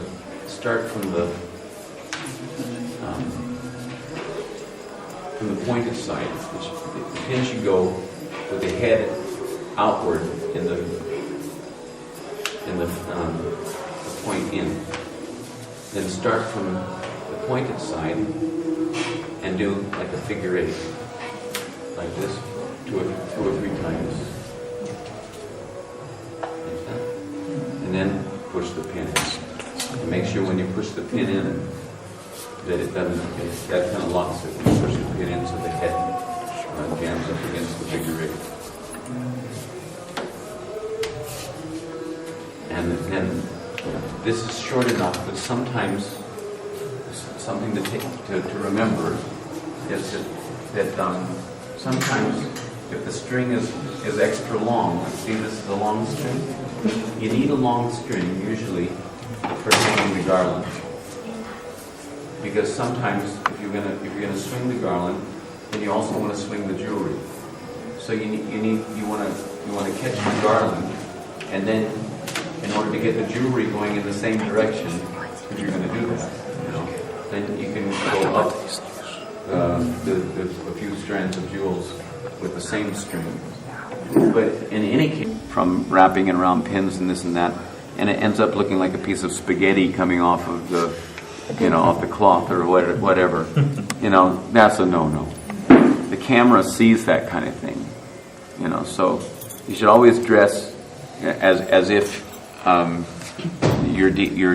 the picture of your deity is going to be circulated worldwide, and everyone's going to see, what kind of fools we are, by leaving unsightly things like that, hangings, pieces of spaghetti hanging. So, if there's any like when you're using a line for the garland, then when you get to the end of it, you have to push the end of the string inside, behind. So similarly, when you're hanging anything, whether it's the dhoti, or whether it's a chadar, or whether it's Radharani's veil or dress or whatever, that if there's extra string left over, then the best thing to do is to pull the string up behind, and you have to use another pin usually, and just pin it so that it doesn't flop down. That way it looks clean. The whole thing should look very clean. You want as little distraction as possible, and it's best to use as little strings as possible. The least strings, the better. But you have to do the needful. So sometimes you have to use a few strings. So you don't want to be too shy about using strings. But you should keep in mind. Another point to remember is that it's always best is Radha and Krishna's Yugal, Milan, that kind of mood, because they are having that relationship, so they can be attached to each other. But Gaur Nitai shouldn't be attached to each other. It's not that you should pin the dhotis together and stuff like that. It shouldn't be done. What about pinning the chadars? Between Gaur Nitai? Yeah, it shouldn't be done. No, it should be independent. At least that's the instruction I remember from the very beginning of my training. Chaitanya Chakravarti does it all the time. And also, as far as Gaur Nitai is concerned, their crowns, you can remember, they usually use these like mango crowns. Yes. Huh? So this is what you have to remember on Gaur Nitai. See this? The crown is going this way, in. Yes. Gaura's crown is going toward Nityananda, and Nitai's crown is going toward. You just hold your fist up and you'll remember which way the mango should be going. That's the standard for Gaur Nitai worship. They shouldn't be going the other way. Anyway, these are other topics of discussion, but maybe in the future we'll have some Gaur Nitai deities and maybe some other deities also, so that we can. Because like I was hearing when they were introducing themselves that most of them are not actually worshiping Radha and Krishna. Many of them have the Gaur Nitai or Jagannath like that. So, but anyway, these are still some basic ideas that you can apply to any deity worship. And as far as the Gaudiya Sampradaya is concerned, in the matter of turbans or crowns for Krishna, at least this is what I've learned from the jewelers in Vrindavan, which I assume they know what they're talking about. They say that in the Gaudiya Sampradaya, in the Parakya Ras, the gold mukut, that's the round mukut. And Krishna's a cocky kind of guy, so he's not straight up and down like Narayan. He doesn't have a peacock feather boinking off the top of his head, or everything straight up and down. He's a little tilty, he's a crooky, kind of guy.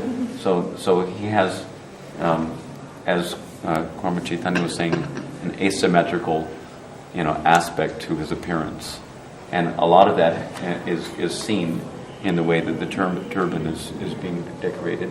So this gold mukut, or the large piece, there's usually a large piece and a small piece. So the large piece, when there is a large piece and small piece, the large piece will be going toward Radharani.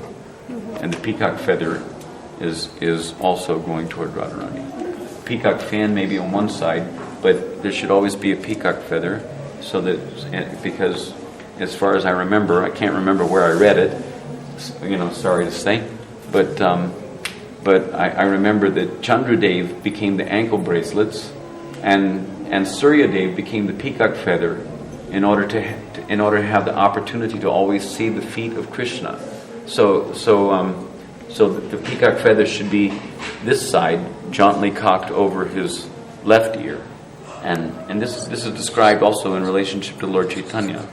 Is that Lord Chaitanya, although there's sometimes a hubbub about Lord Chaitanya not wearing peacock feather, but in many there's scriptural evidence that Lord Chaitanya wears a peacock feather jauntily cocked over his left ear. What about Lord Nityananda? Lord Nityananda, Prabhupada said that any Vishnu Tattva can wear a peacock feather. But anyway, and as far as Krishna Balaram is concerned, they can be dressed differently because they're different people. They don't have to be dressed exactly the same, correspondingly. You can have a different turban set up or any such things. So anyway, the main point that, can we hang a few strings here?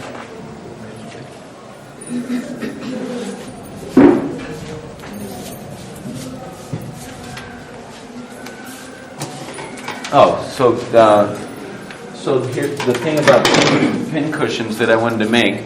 The point I wanted to make about pin cushions is that usually you have big pins and small pins.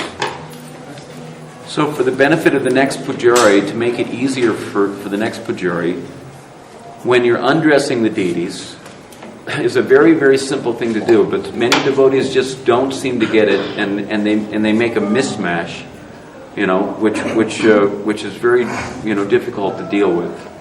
But it's a very easy thing to do, because you can very easily feel whether you have a big head or a small head between your fingers. You don't even have to look to see how you're doing it. You know where your pincushion is, and there's a right side to your pincushion and a left side to your pincushion. So you put, according to your convenience, you put the small pin in the left side, and the big pin in the right side, or vice versa, however. Or so you keep your paraphernalia separated enough so that it's easily accessible, and so that the next guy doesn't have to, put up with our ignorance. Life is very cruel, very cruel. So you have, expert means being able to do something difficult quickly. So in order to become expert, you have to actually develop your speed and do things very quickly.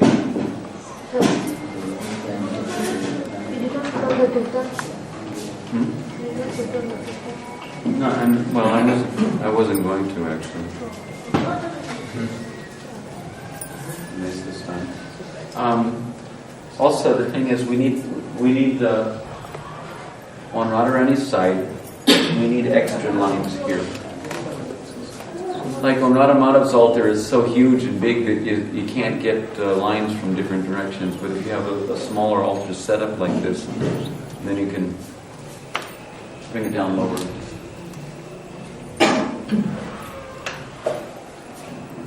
Put one, tying one here and then.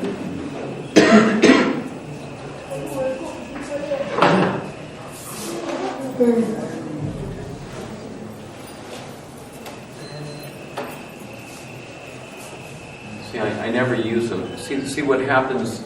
This is a good example of what happens if you use a line from the top. Everything goes weird.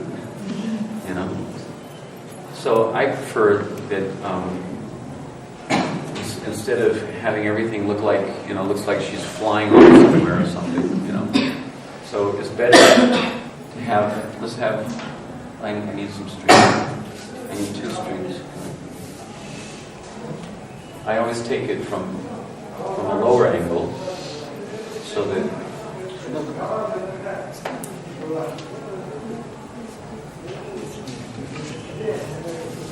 it ends up looking more like this. Can you put maybe 2 more over here?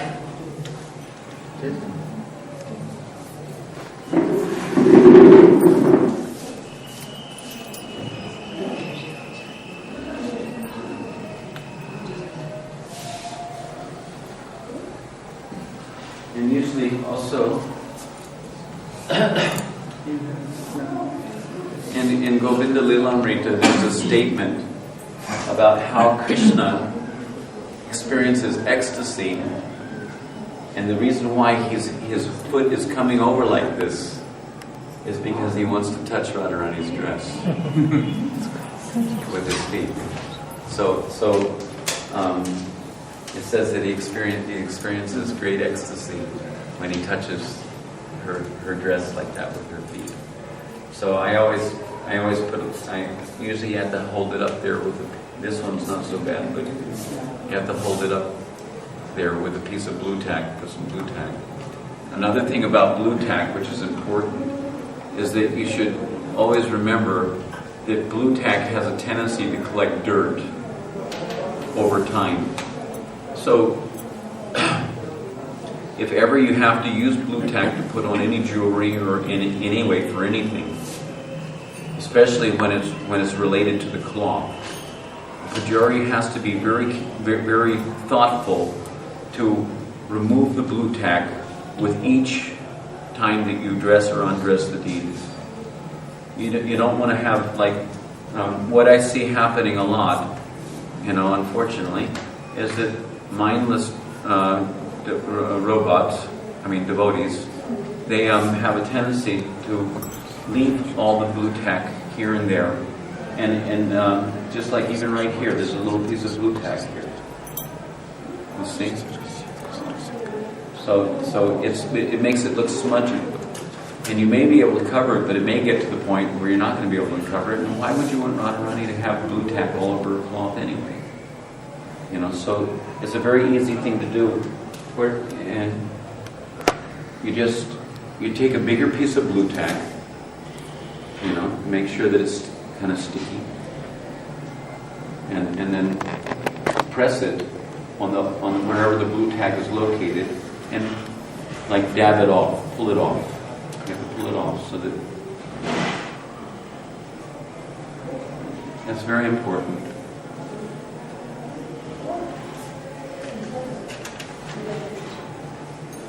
Sometimes you need, especially on her breast area, it's necessary to in order to keep the necklace from rolling off the side. You may have to use a little blue tack on the outer. So you're going to use pins then? Well, no, not on the jewelry. No pins, but on the garland. At least Rambhadra, his idea was that, and I use that idea, although it's a little risky, because it's so close to her breast, but if you learn the technique, then there's no problem. But you can take a pin from here, and usually I use a bigger pin. And you have to just catch the cloth like this down here, so that, and put it through into a flower, like the back of a flower, so that the garland doesn't roll off to the side. Like that, because generally for the public, you don't want to expose Radharani too much. That's why she usually, because in most pictures you will see that Radharani's wearing a choli. She's not wearing a full blouse, you know. So, but for the public, just to keep the, you know, the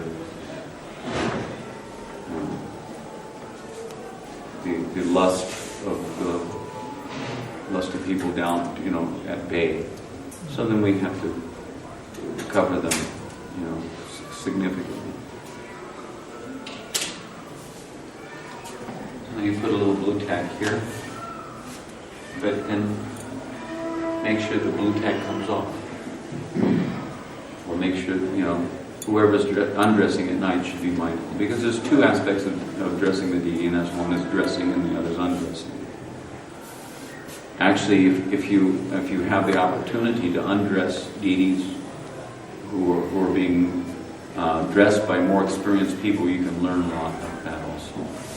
Just by seeing it, you can, because you have to undo what they did, and then you can figure out what they've done. And probably the best way is when you, because right now we're going through step by step, you know, and we're only going to be able to show you a little something. But if you have the opportunity, you know, I don't know how many of you will have the opportunity. I mean, this is why we're having it here now.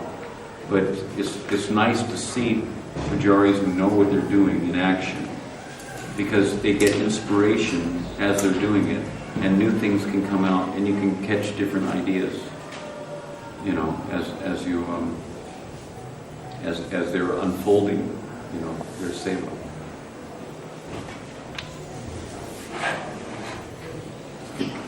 Okay, so do we have a string here?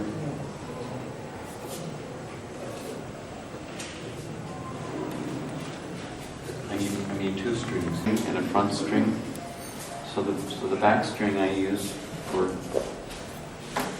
the general idea is back strings are for things in the back, and front strings are for things in the front. So here I'm going to pull it out like that.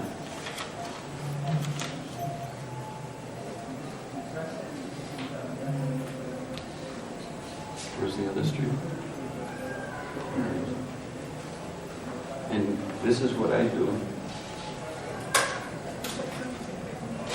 Because to me, this looks kind of like a little floppy, you know.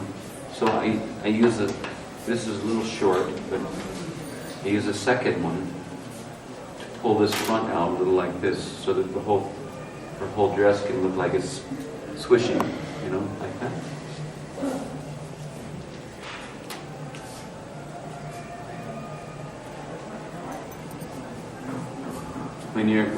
When you're in a pinch for time, then certain steps can be omitted legitimately. And one thing about this is another point, which is a good thing to demonstrate here, is see how it's pinned like that. Now, what do you see there? You see the backside, you know, showing front ways. So you want to avoid that. So that's not to be done. So to avoid that, pin it a little lower.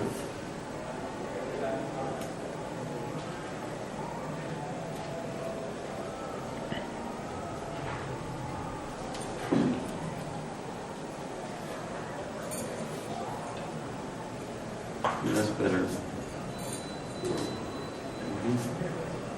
Still short.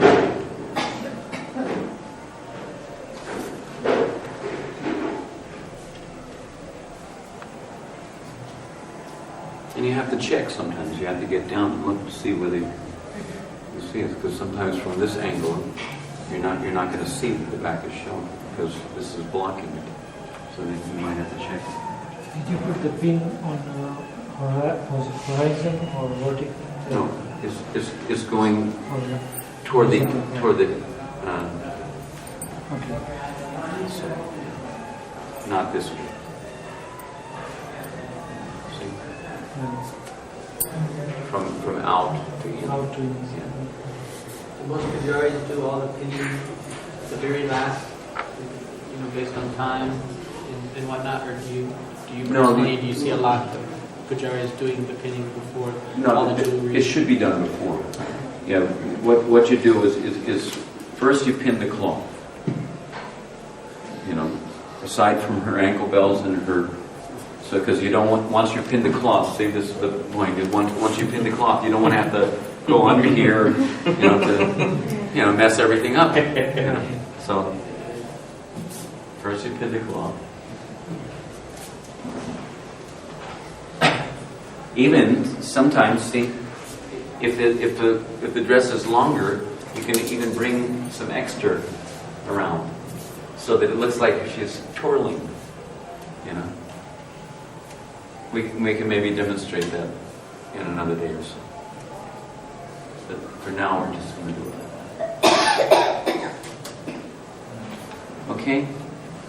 So chadar.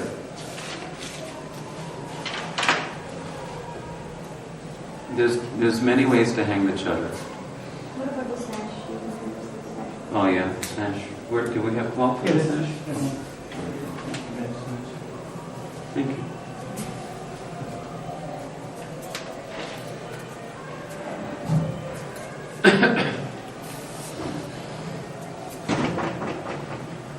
Depending on what kind of material the sash is made out of, this is a little stiff, so you can do things with this that you may not be able to do with other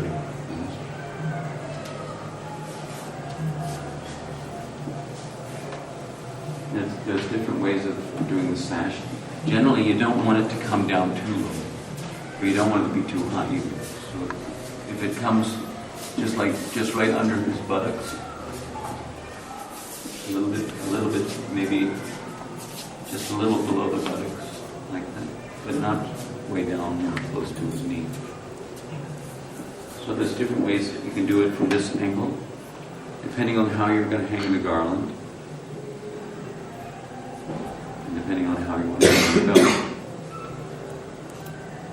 You can either do it like this, and the way I usually do it is I put this one over, and the one that comes closer to the center, whether it's from one side or the other side, the one that comes closer to the center, I usually make shorter than the ones that's further away. And you'd have to see that in terms of what happens after you've crossed. And I usually just fix it. There's different ways of doing it. This is the quick and easier way to do it. I spin it up. You have to be careful though. Put your finger behind it so that you get it instead of him. and then you have to push it. You have to be careful not to let the pin bend. Because like sometimes when you put some pressure on it to get leverage, the pin will actually bend, and then if you force it through, then it can scratch the deity. So there's different ways of dealing with this. Also, I don't personally like to see the cloth just flopping, But either there's ways of fanning it out a little like this, or you can gather it together and like give it a little. This is an interesting thing to see, though. How to do this? You're going to have to come closer to this. Make it look like it's kind of like ruffling. You have to take it like this, bunch it together a little. There's different ways of doing it. Tight is kind of nice though, because it gives. You can do it loosely or you can do it tight. Sometimes tight is nice because it allows the dhoti to be seen more. If it's a big piece of cloth and it's done really loose, then it can cover a lot of his form. So.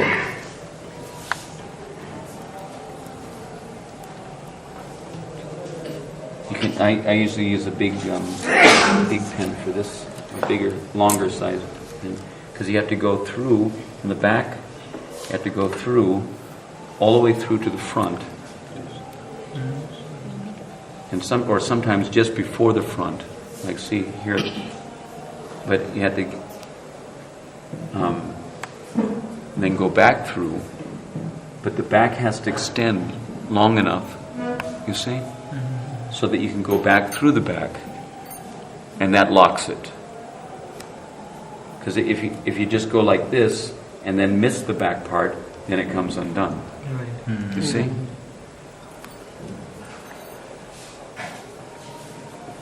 So you pull this down a little further, and come like this. Go through, and then back through into the same back piece. And then you can do it again. You know. Depending on what kind of cloth. It's going to take different shapes. And you have to use soft chiffon, I think, isn't it? Yeah, soft chiffon sometimes for this kind of thing.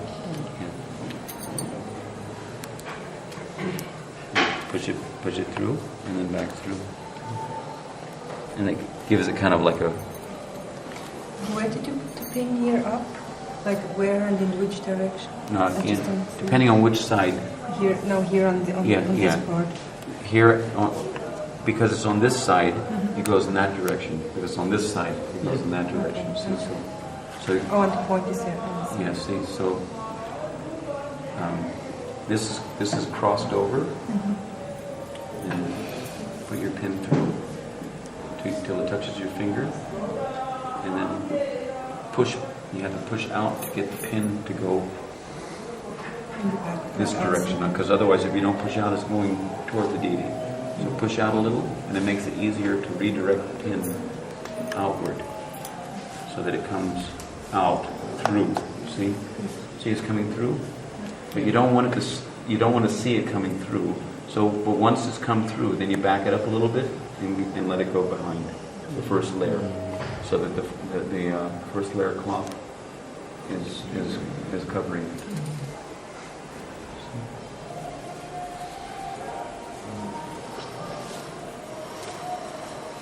And the same thing for here, but there's not as much cloth here, so you're not going to be able to do it as many times. Sometimes you do it, 2 or 3 times. Sometimes only.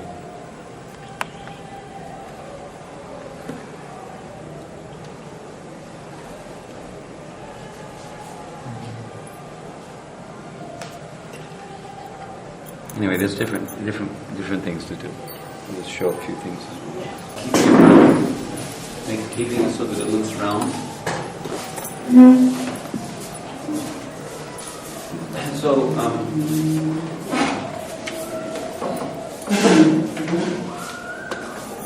instead of just putting the belt, across, especially if it's summertime and he's not wearing a shirt like now, then you want his navel to show.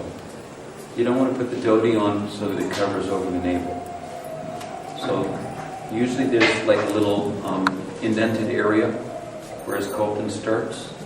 So then you put let the dhoti follow that indented area instead of putting it around his waist.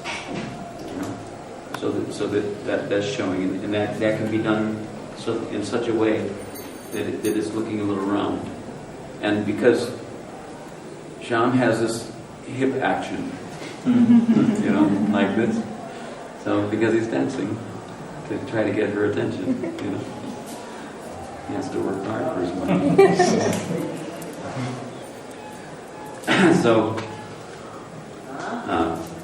So I like to, different devotees do it differently, but this is what I like to do. At least a lot of times I like to do this. And you'll see, in the pictures that I'll show in due course, you'll see how it is that it gives him a certain certain feel. So, and that is, instead of putting like this, and this, you could do it like that, but it doesn't do much for them. But rather, I like to bring it to the side a little, so there's and bring this up a little and this down a little, so that it accentuates that movement of his hip. See, and it should be rounded, so that it's looking. You see what I'm saying? Instead of just doing it like straight across in front, you know. Like a soldier. Yeah, it'd be, you know, to give him a little pizzazz. I'm going to say it's more rusty.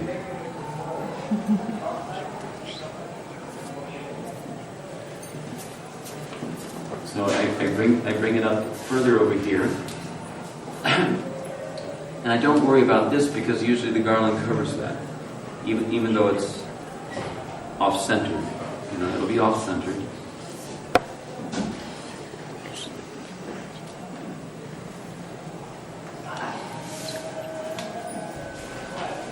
You see, so now, sometimes you can do it more off-centered, sometimes, and like if you have flower belts, like many times we make flower belts for them, so that may cover part of it anyway. So, but if there is a flower belt, I always make sure that at least this part, top part of this belt is showing, and some portions of the jewel belt will be showing through the flower belt also. So to bring it up like this, so that it's making him look like this more dancing. No.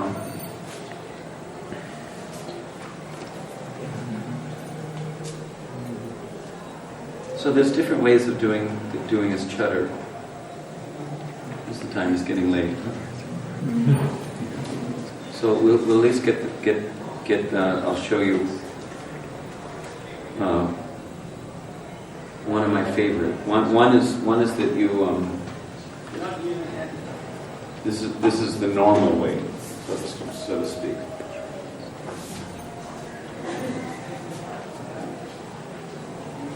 Is to bring this. But this has a tendency, you don't want to cover up his form too much. If you want to show his hip a little more, then you have to bring it over a little more, and then you might even have to pin it like this, and then sometimes you can pin it to right around his sleeve here, but most of the time I prefer bring it down here and get like a little, so that it looks a little wavy. See? Instead of just going like this. You see the difference? You can do it like that. That's one style. But I prefer to give it a little curl, which means you have to pull it out here and then curl it back. And you can curl it back more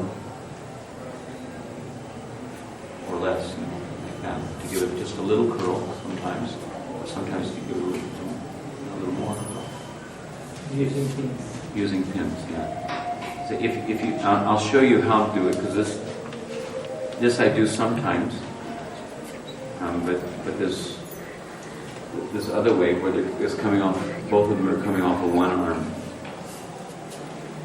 which I can illustrate or demonstrate the principle more graphically here.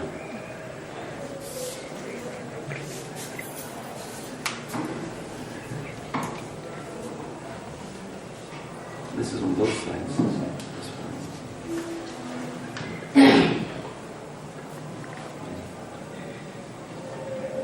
So for this one, you see how it's longer, right? So you have to go around a couple times on his arm.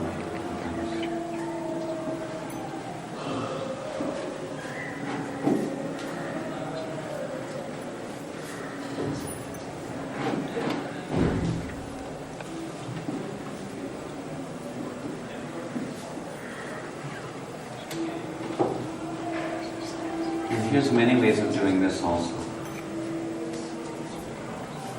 You could, there's the straight style, where everything is pulled out straight.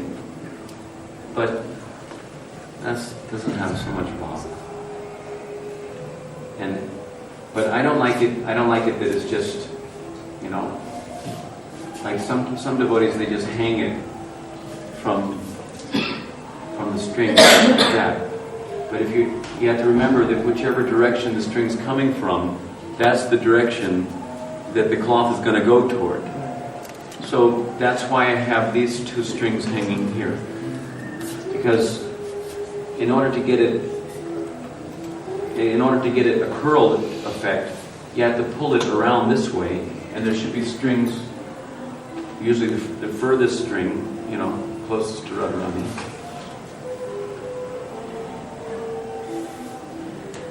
But first usually you do it from here.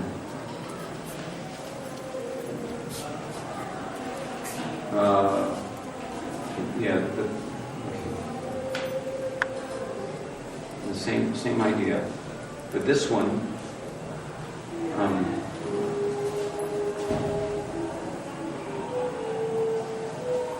there's no real hard and fast rule. What is this? This is one. So here we have a situation with this very long string. So you do your figure 8.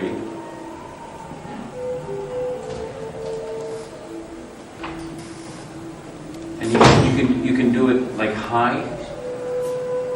If you do it higher, Do you know that? you can get it, but you have to have a different line.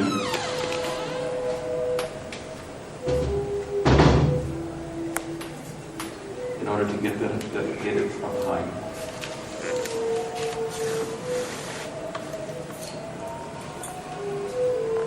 And usually it won't be from the back. You have to adjust according to your sing-a-song setup. And here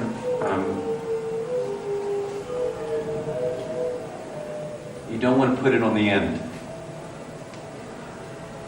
Keep it like an inch and a half or so away from the end.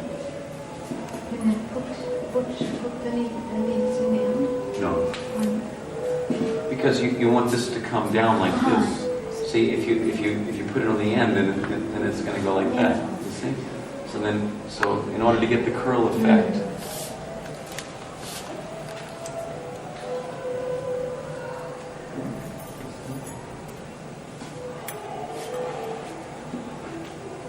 now there's another little trick.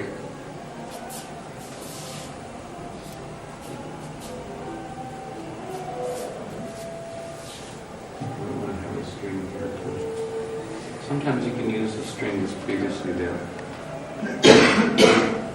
Where's this?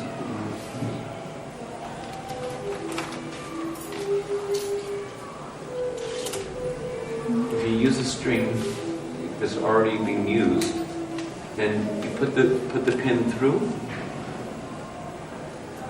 the cloth, right, and back out again, and then you just wrap it once, or sometimes twice. Once is sufficient. You wrap the string around. It's already attached down here. See, so you just put it here and wrap it around once is sufficient. The reason why you want to do that is because if you don't do that, then this line is not generated. You want to make sure that the lines are going, complementary to the curl. And sometimes, see, look at this.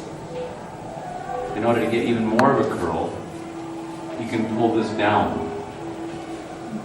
and pin it to the cloth that's going around his arm.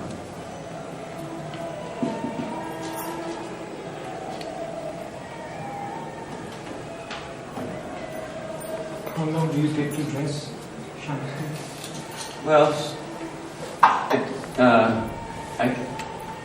we have about 2 hours, but usually the rascal that I am, I chant some japa first, and then I come on about 50 minutes, 45 minutes, sometimes even before, and I can dress both of them in 45 minutes. But I'm on fire. If I'm going to do it in a short time, very quickly. But I prefer to have at least an hour for dressing both of them, because it gives me more time to be a little more discreet in the way I'm putting it together. But I can do all these type of things within 45 minutes. Yeah. So everything is already set, or jewelry already? No. So within that time? Within that time, I'm choosing the jewelry and doing everything. So look, see? You don't like if you're going to do a curl like this. This is you can say is a more advanced technique than just hanging things out straight. This is where it's going to take a little more time, a little more understanding. But like, look, see what the cloth is doing here. It's kind of like folding. Sometimes it's necessary to make even a little more of a curl from the inside, because you fold it up, you pull on it like that, and then take a pin.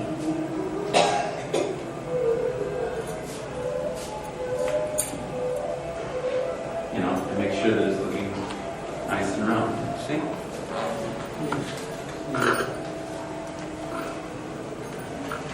And then you do the same thing with this one. But usually I don't use another string, but if it's not, if it doesn't pull on it too much, if the cloth is too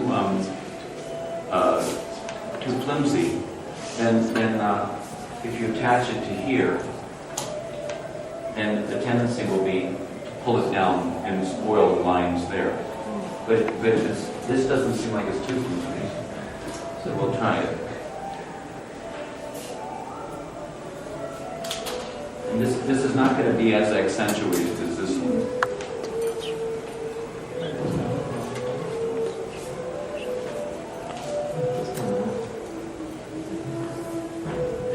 When you use the string for this side, it takes some of the weight off also.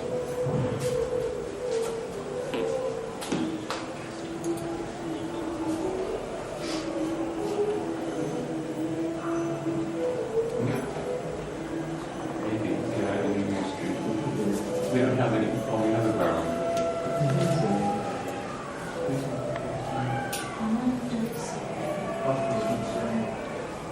Yes. You can do it for Krishna Balaram or I also.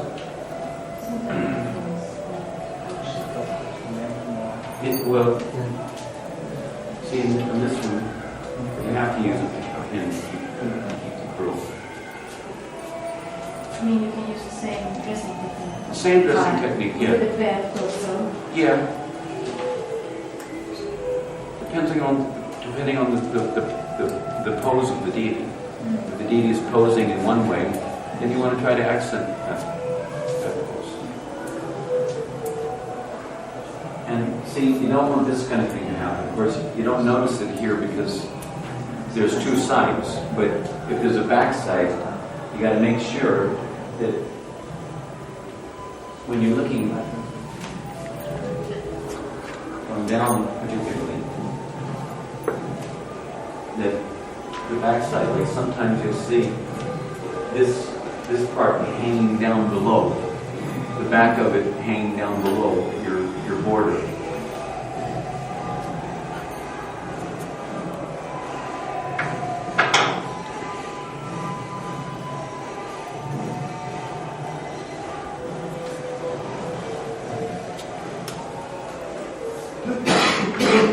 And sometimes if it's depending on, sometimes it may be useful. Here it's not necessarily, it's not useful, but sometimes to join the two together.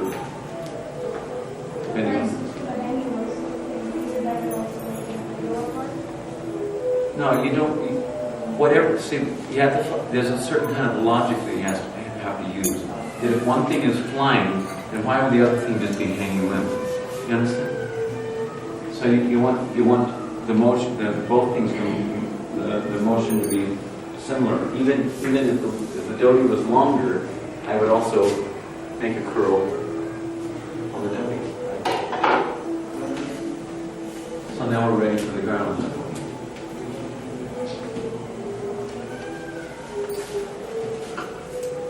You can put a choker on him.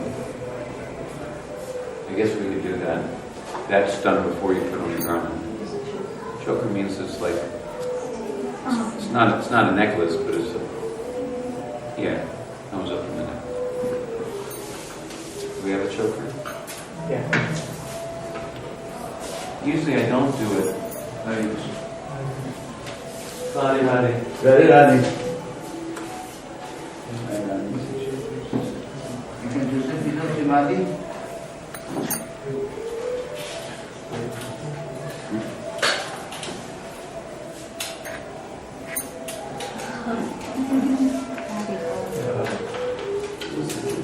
Okay, from the screen power.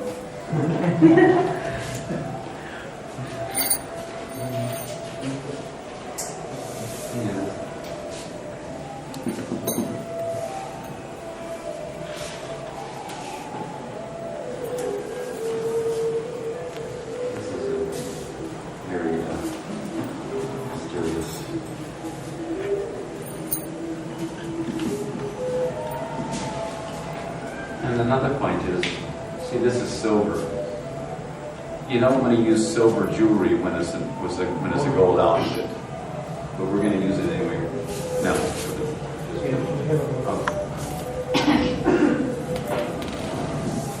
This is almost like a belt. Yeah.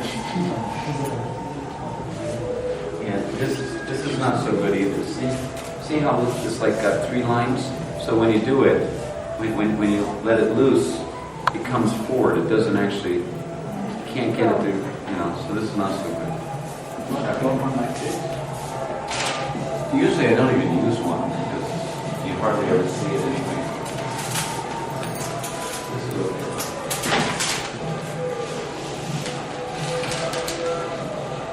There you go.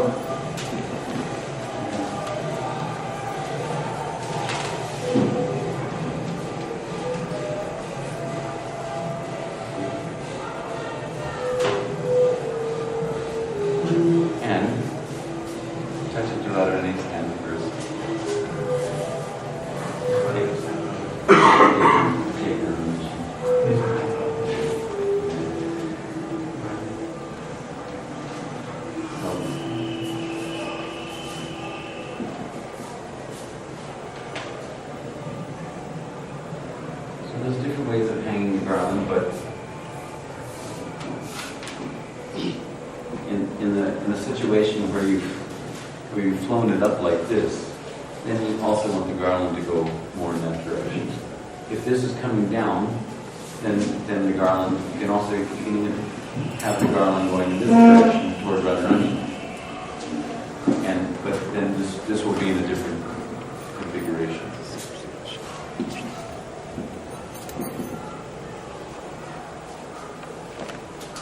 Usually we have, in Vrindavan, we make moon lockets, which are double or triple even,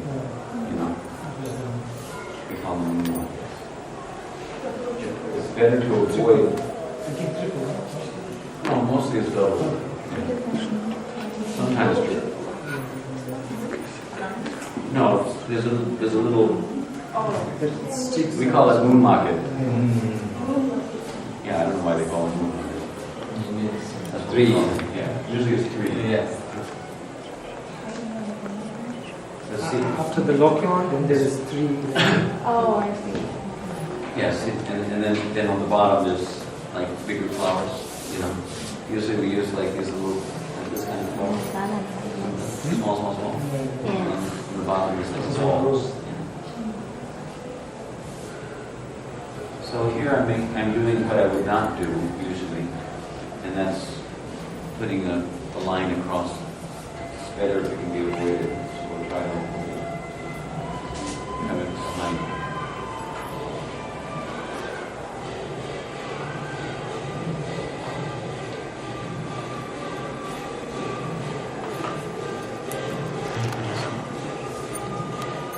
Did you see what I did?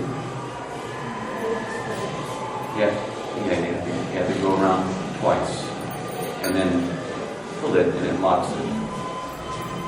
And usually, Is that safe enough?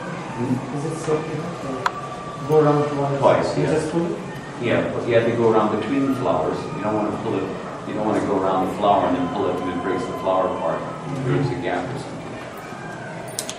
But in our case here, mother, the garden is so huge and heavy. Yeah, well, you might have to go 2 or 3 times. You know. And lock it by. No, you lock it just by locking it. No, you don't have to.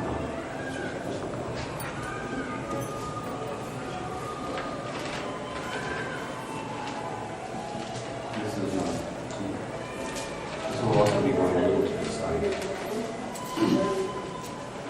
And sometimes, I mean, this is one way of doing it, is just having, like that. But I usually bring it to the side, and then sometimes bring it over his arm like that. I prefer to have an inside garland also, 2 garlands. Because what the inside garland does, the function it serves, is it helps to hold up the, the necklaces. Whereas now it's more difficult. Do we have necklaces? Yeah. Just single strands? Yeah. Oh, that's too small.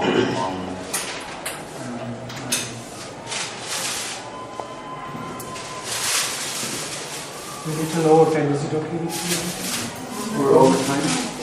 Well, I can't stay too long because I have to go for kirtan. Okay, so what we'll have, like, Yeah. Kumapu, can you do a quick turban after this, like 5 minutes? Kumapu will do just one quick turban. Yeah, okay. And then we'll go into tomorrow, Srimati Radharani. Okay, so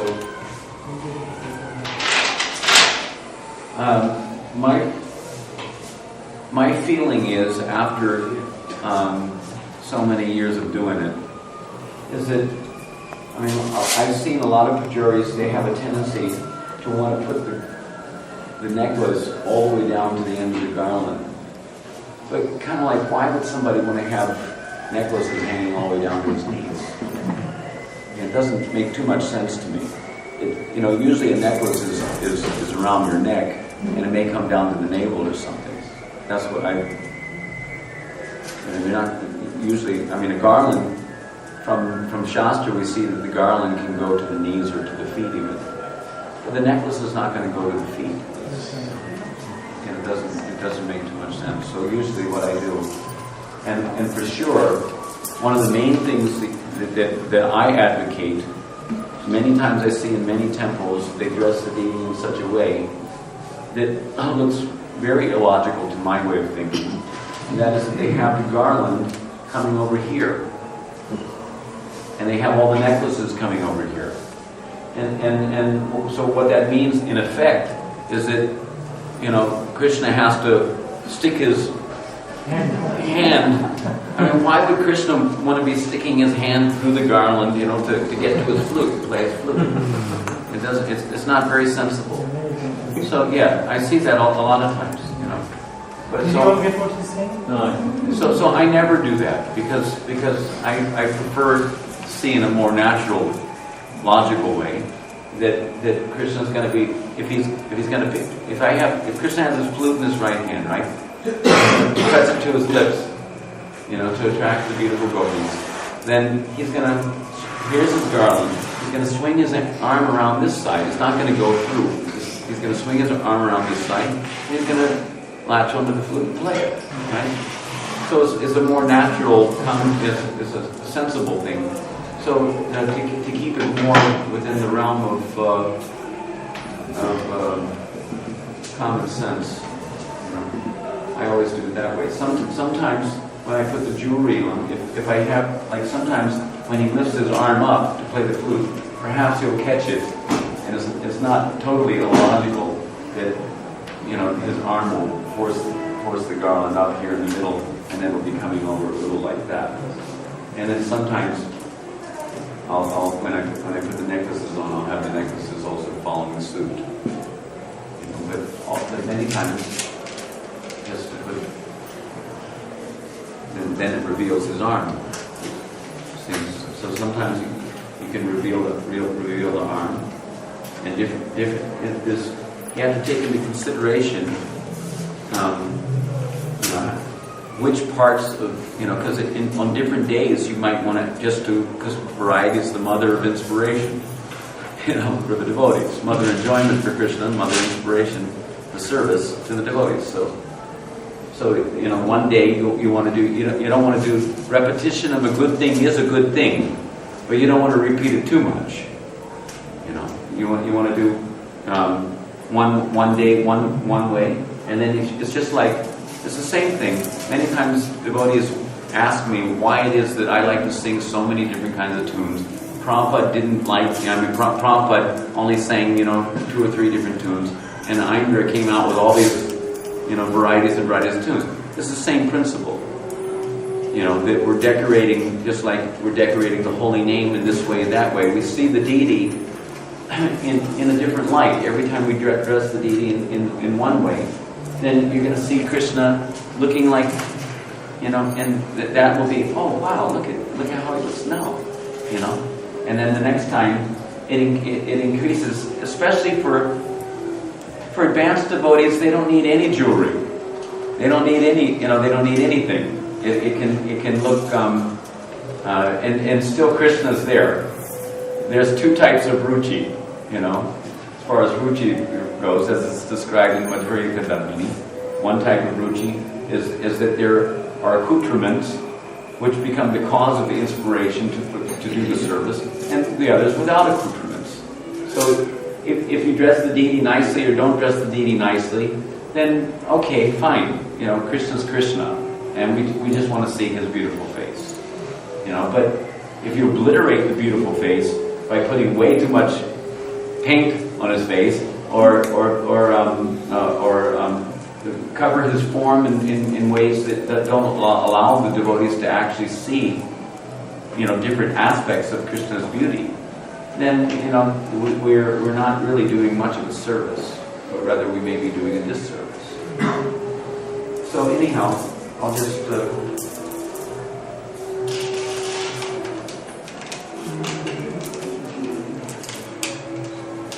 You may have to use blue tack in the back. We'll keep the necklaces like right around there.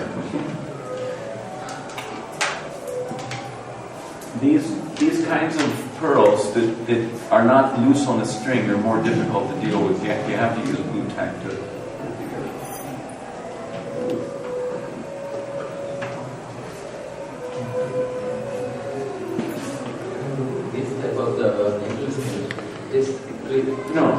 No, that's the problem. Is that there's not enough space between the beads, to twist them together. So you have to stick them together with blue tack. Okay, now let's see. The same thing. Go around it twice, and that should hold it in place. See? So it's following the garland.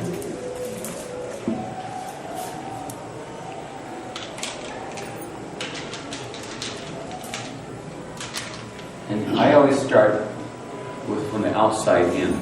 First the garland, then the next longest one, then the next. Because if you do it the opposite way, you're going to run into trouble.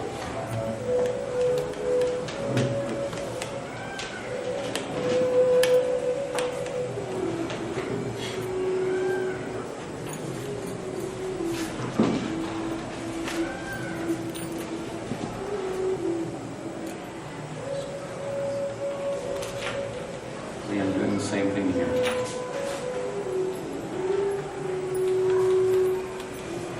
See, we have all this string left over, extra.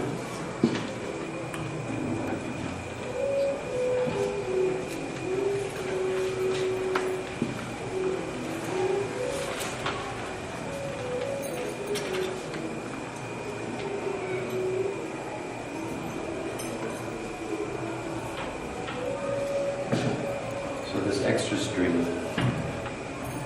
Honey. It's the same string that was from the garland up to here, up to there. So when you're undoing it, you just take this and cut it off?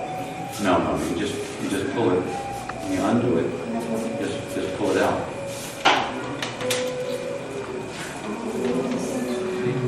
And then pull it out.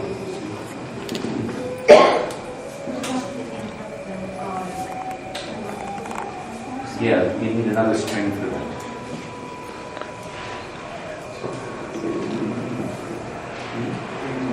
Yeah.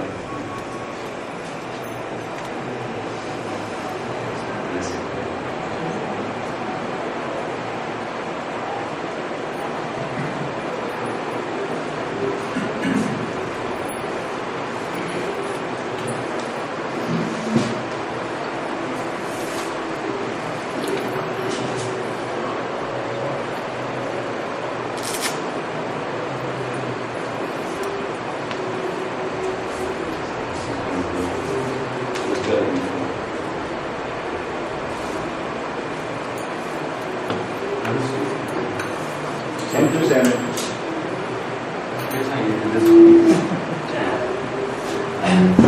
You have to twirl this around a figure eight. Put it approximately where you want it, right? Twirl it around figure eight 2 times. And then put it into the middle of the, so that it goes through the middle of whatever hard flower is there. And you have this, you have to deal with this. Here's a string hanging on here. You know, if they're way too long, you don't need to just cut it off. But then you might need it for something another time, and then you waste time getting a new string on. So sometimes if it's long, you just pick it up behind. So let us thank Aindra Prabhu. I think he has got another assignment as well.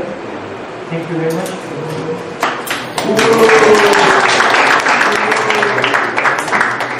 Now, do you have time or otherwise, is it around 5 minutes?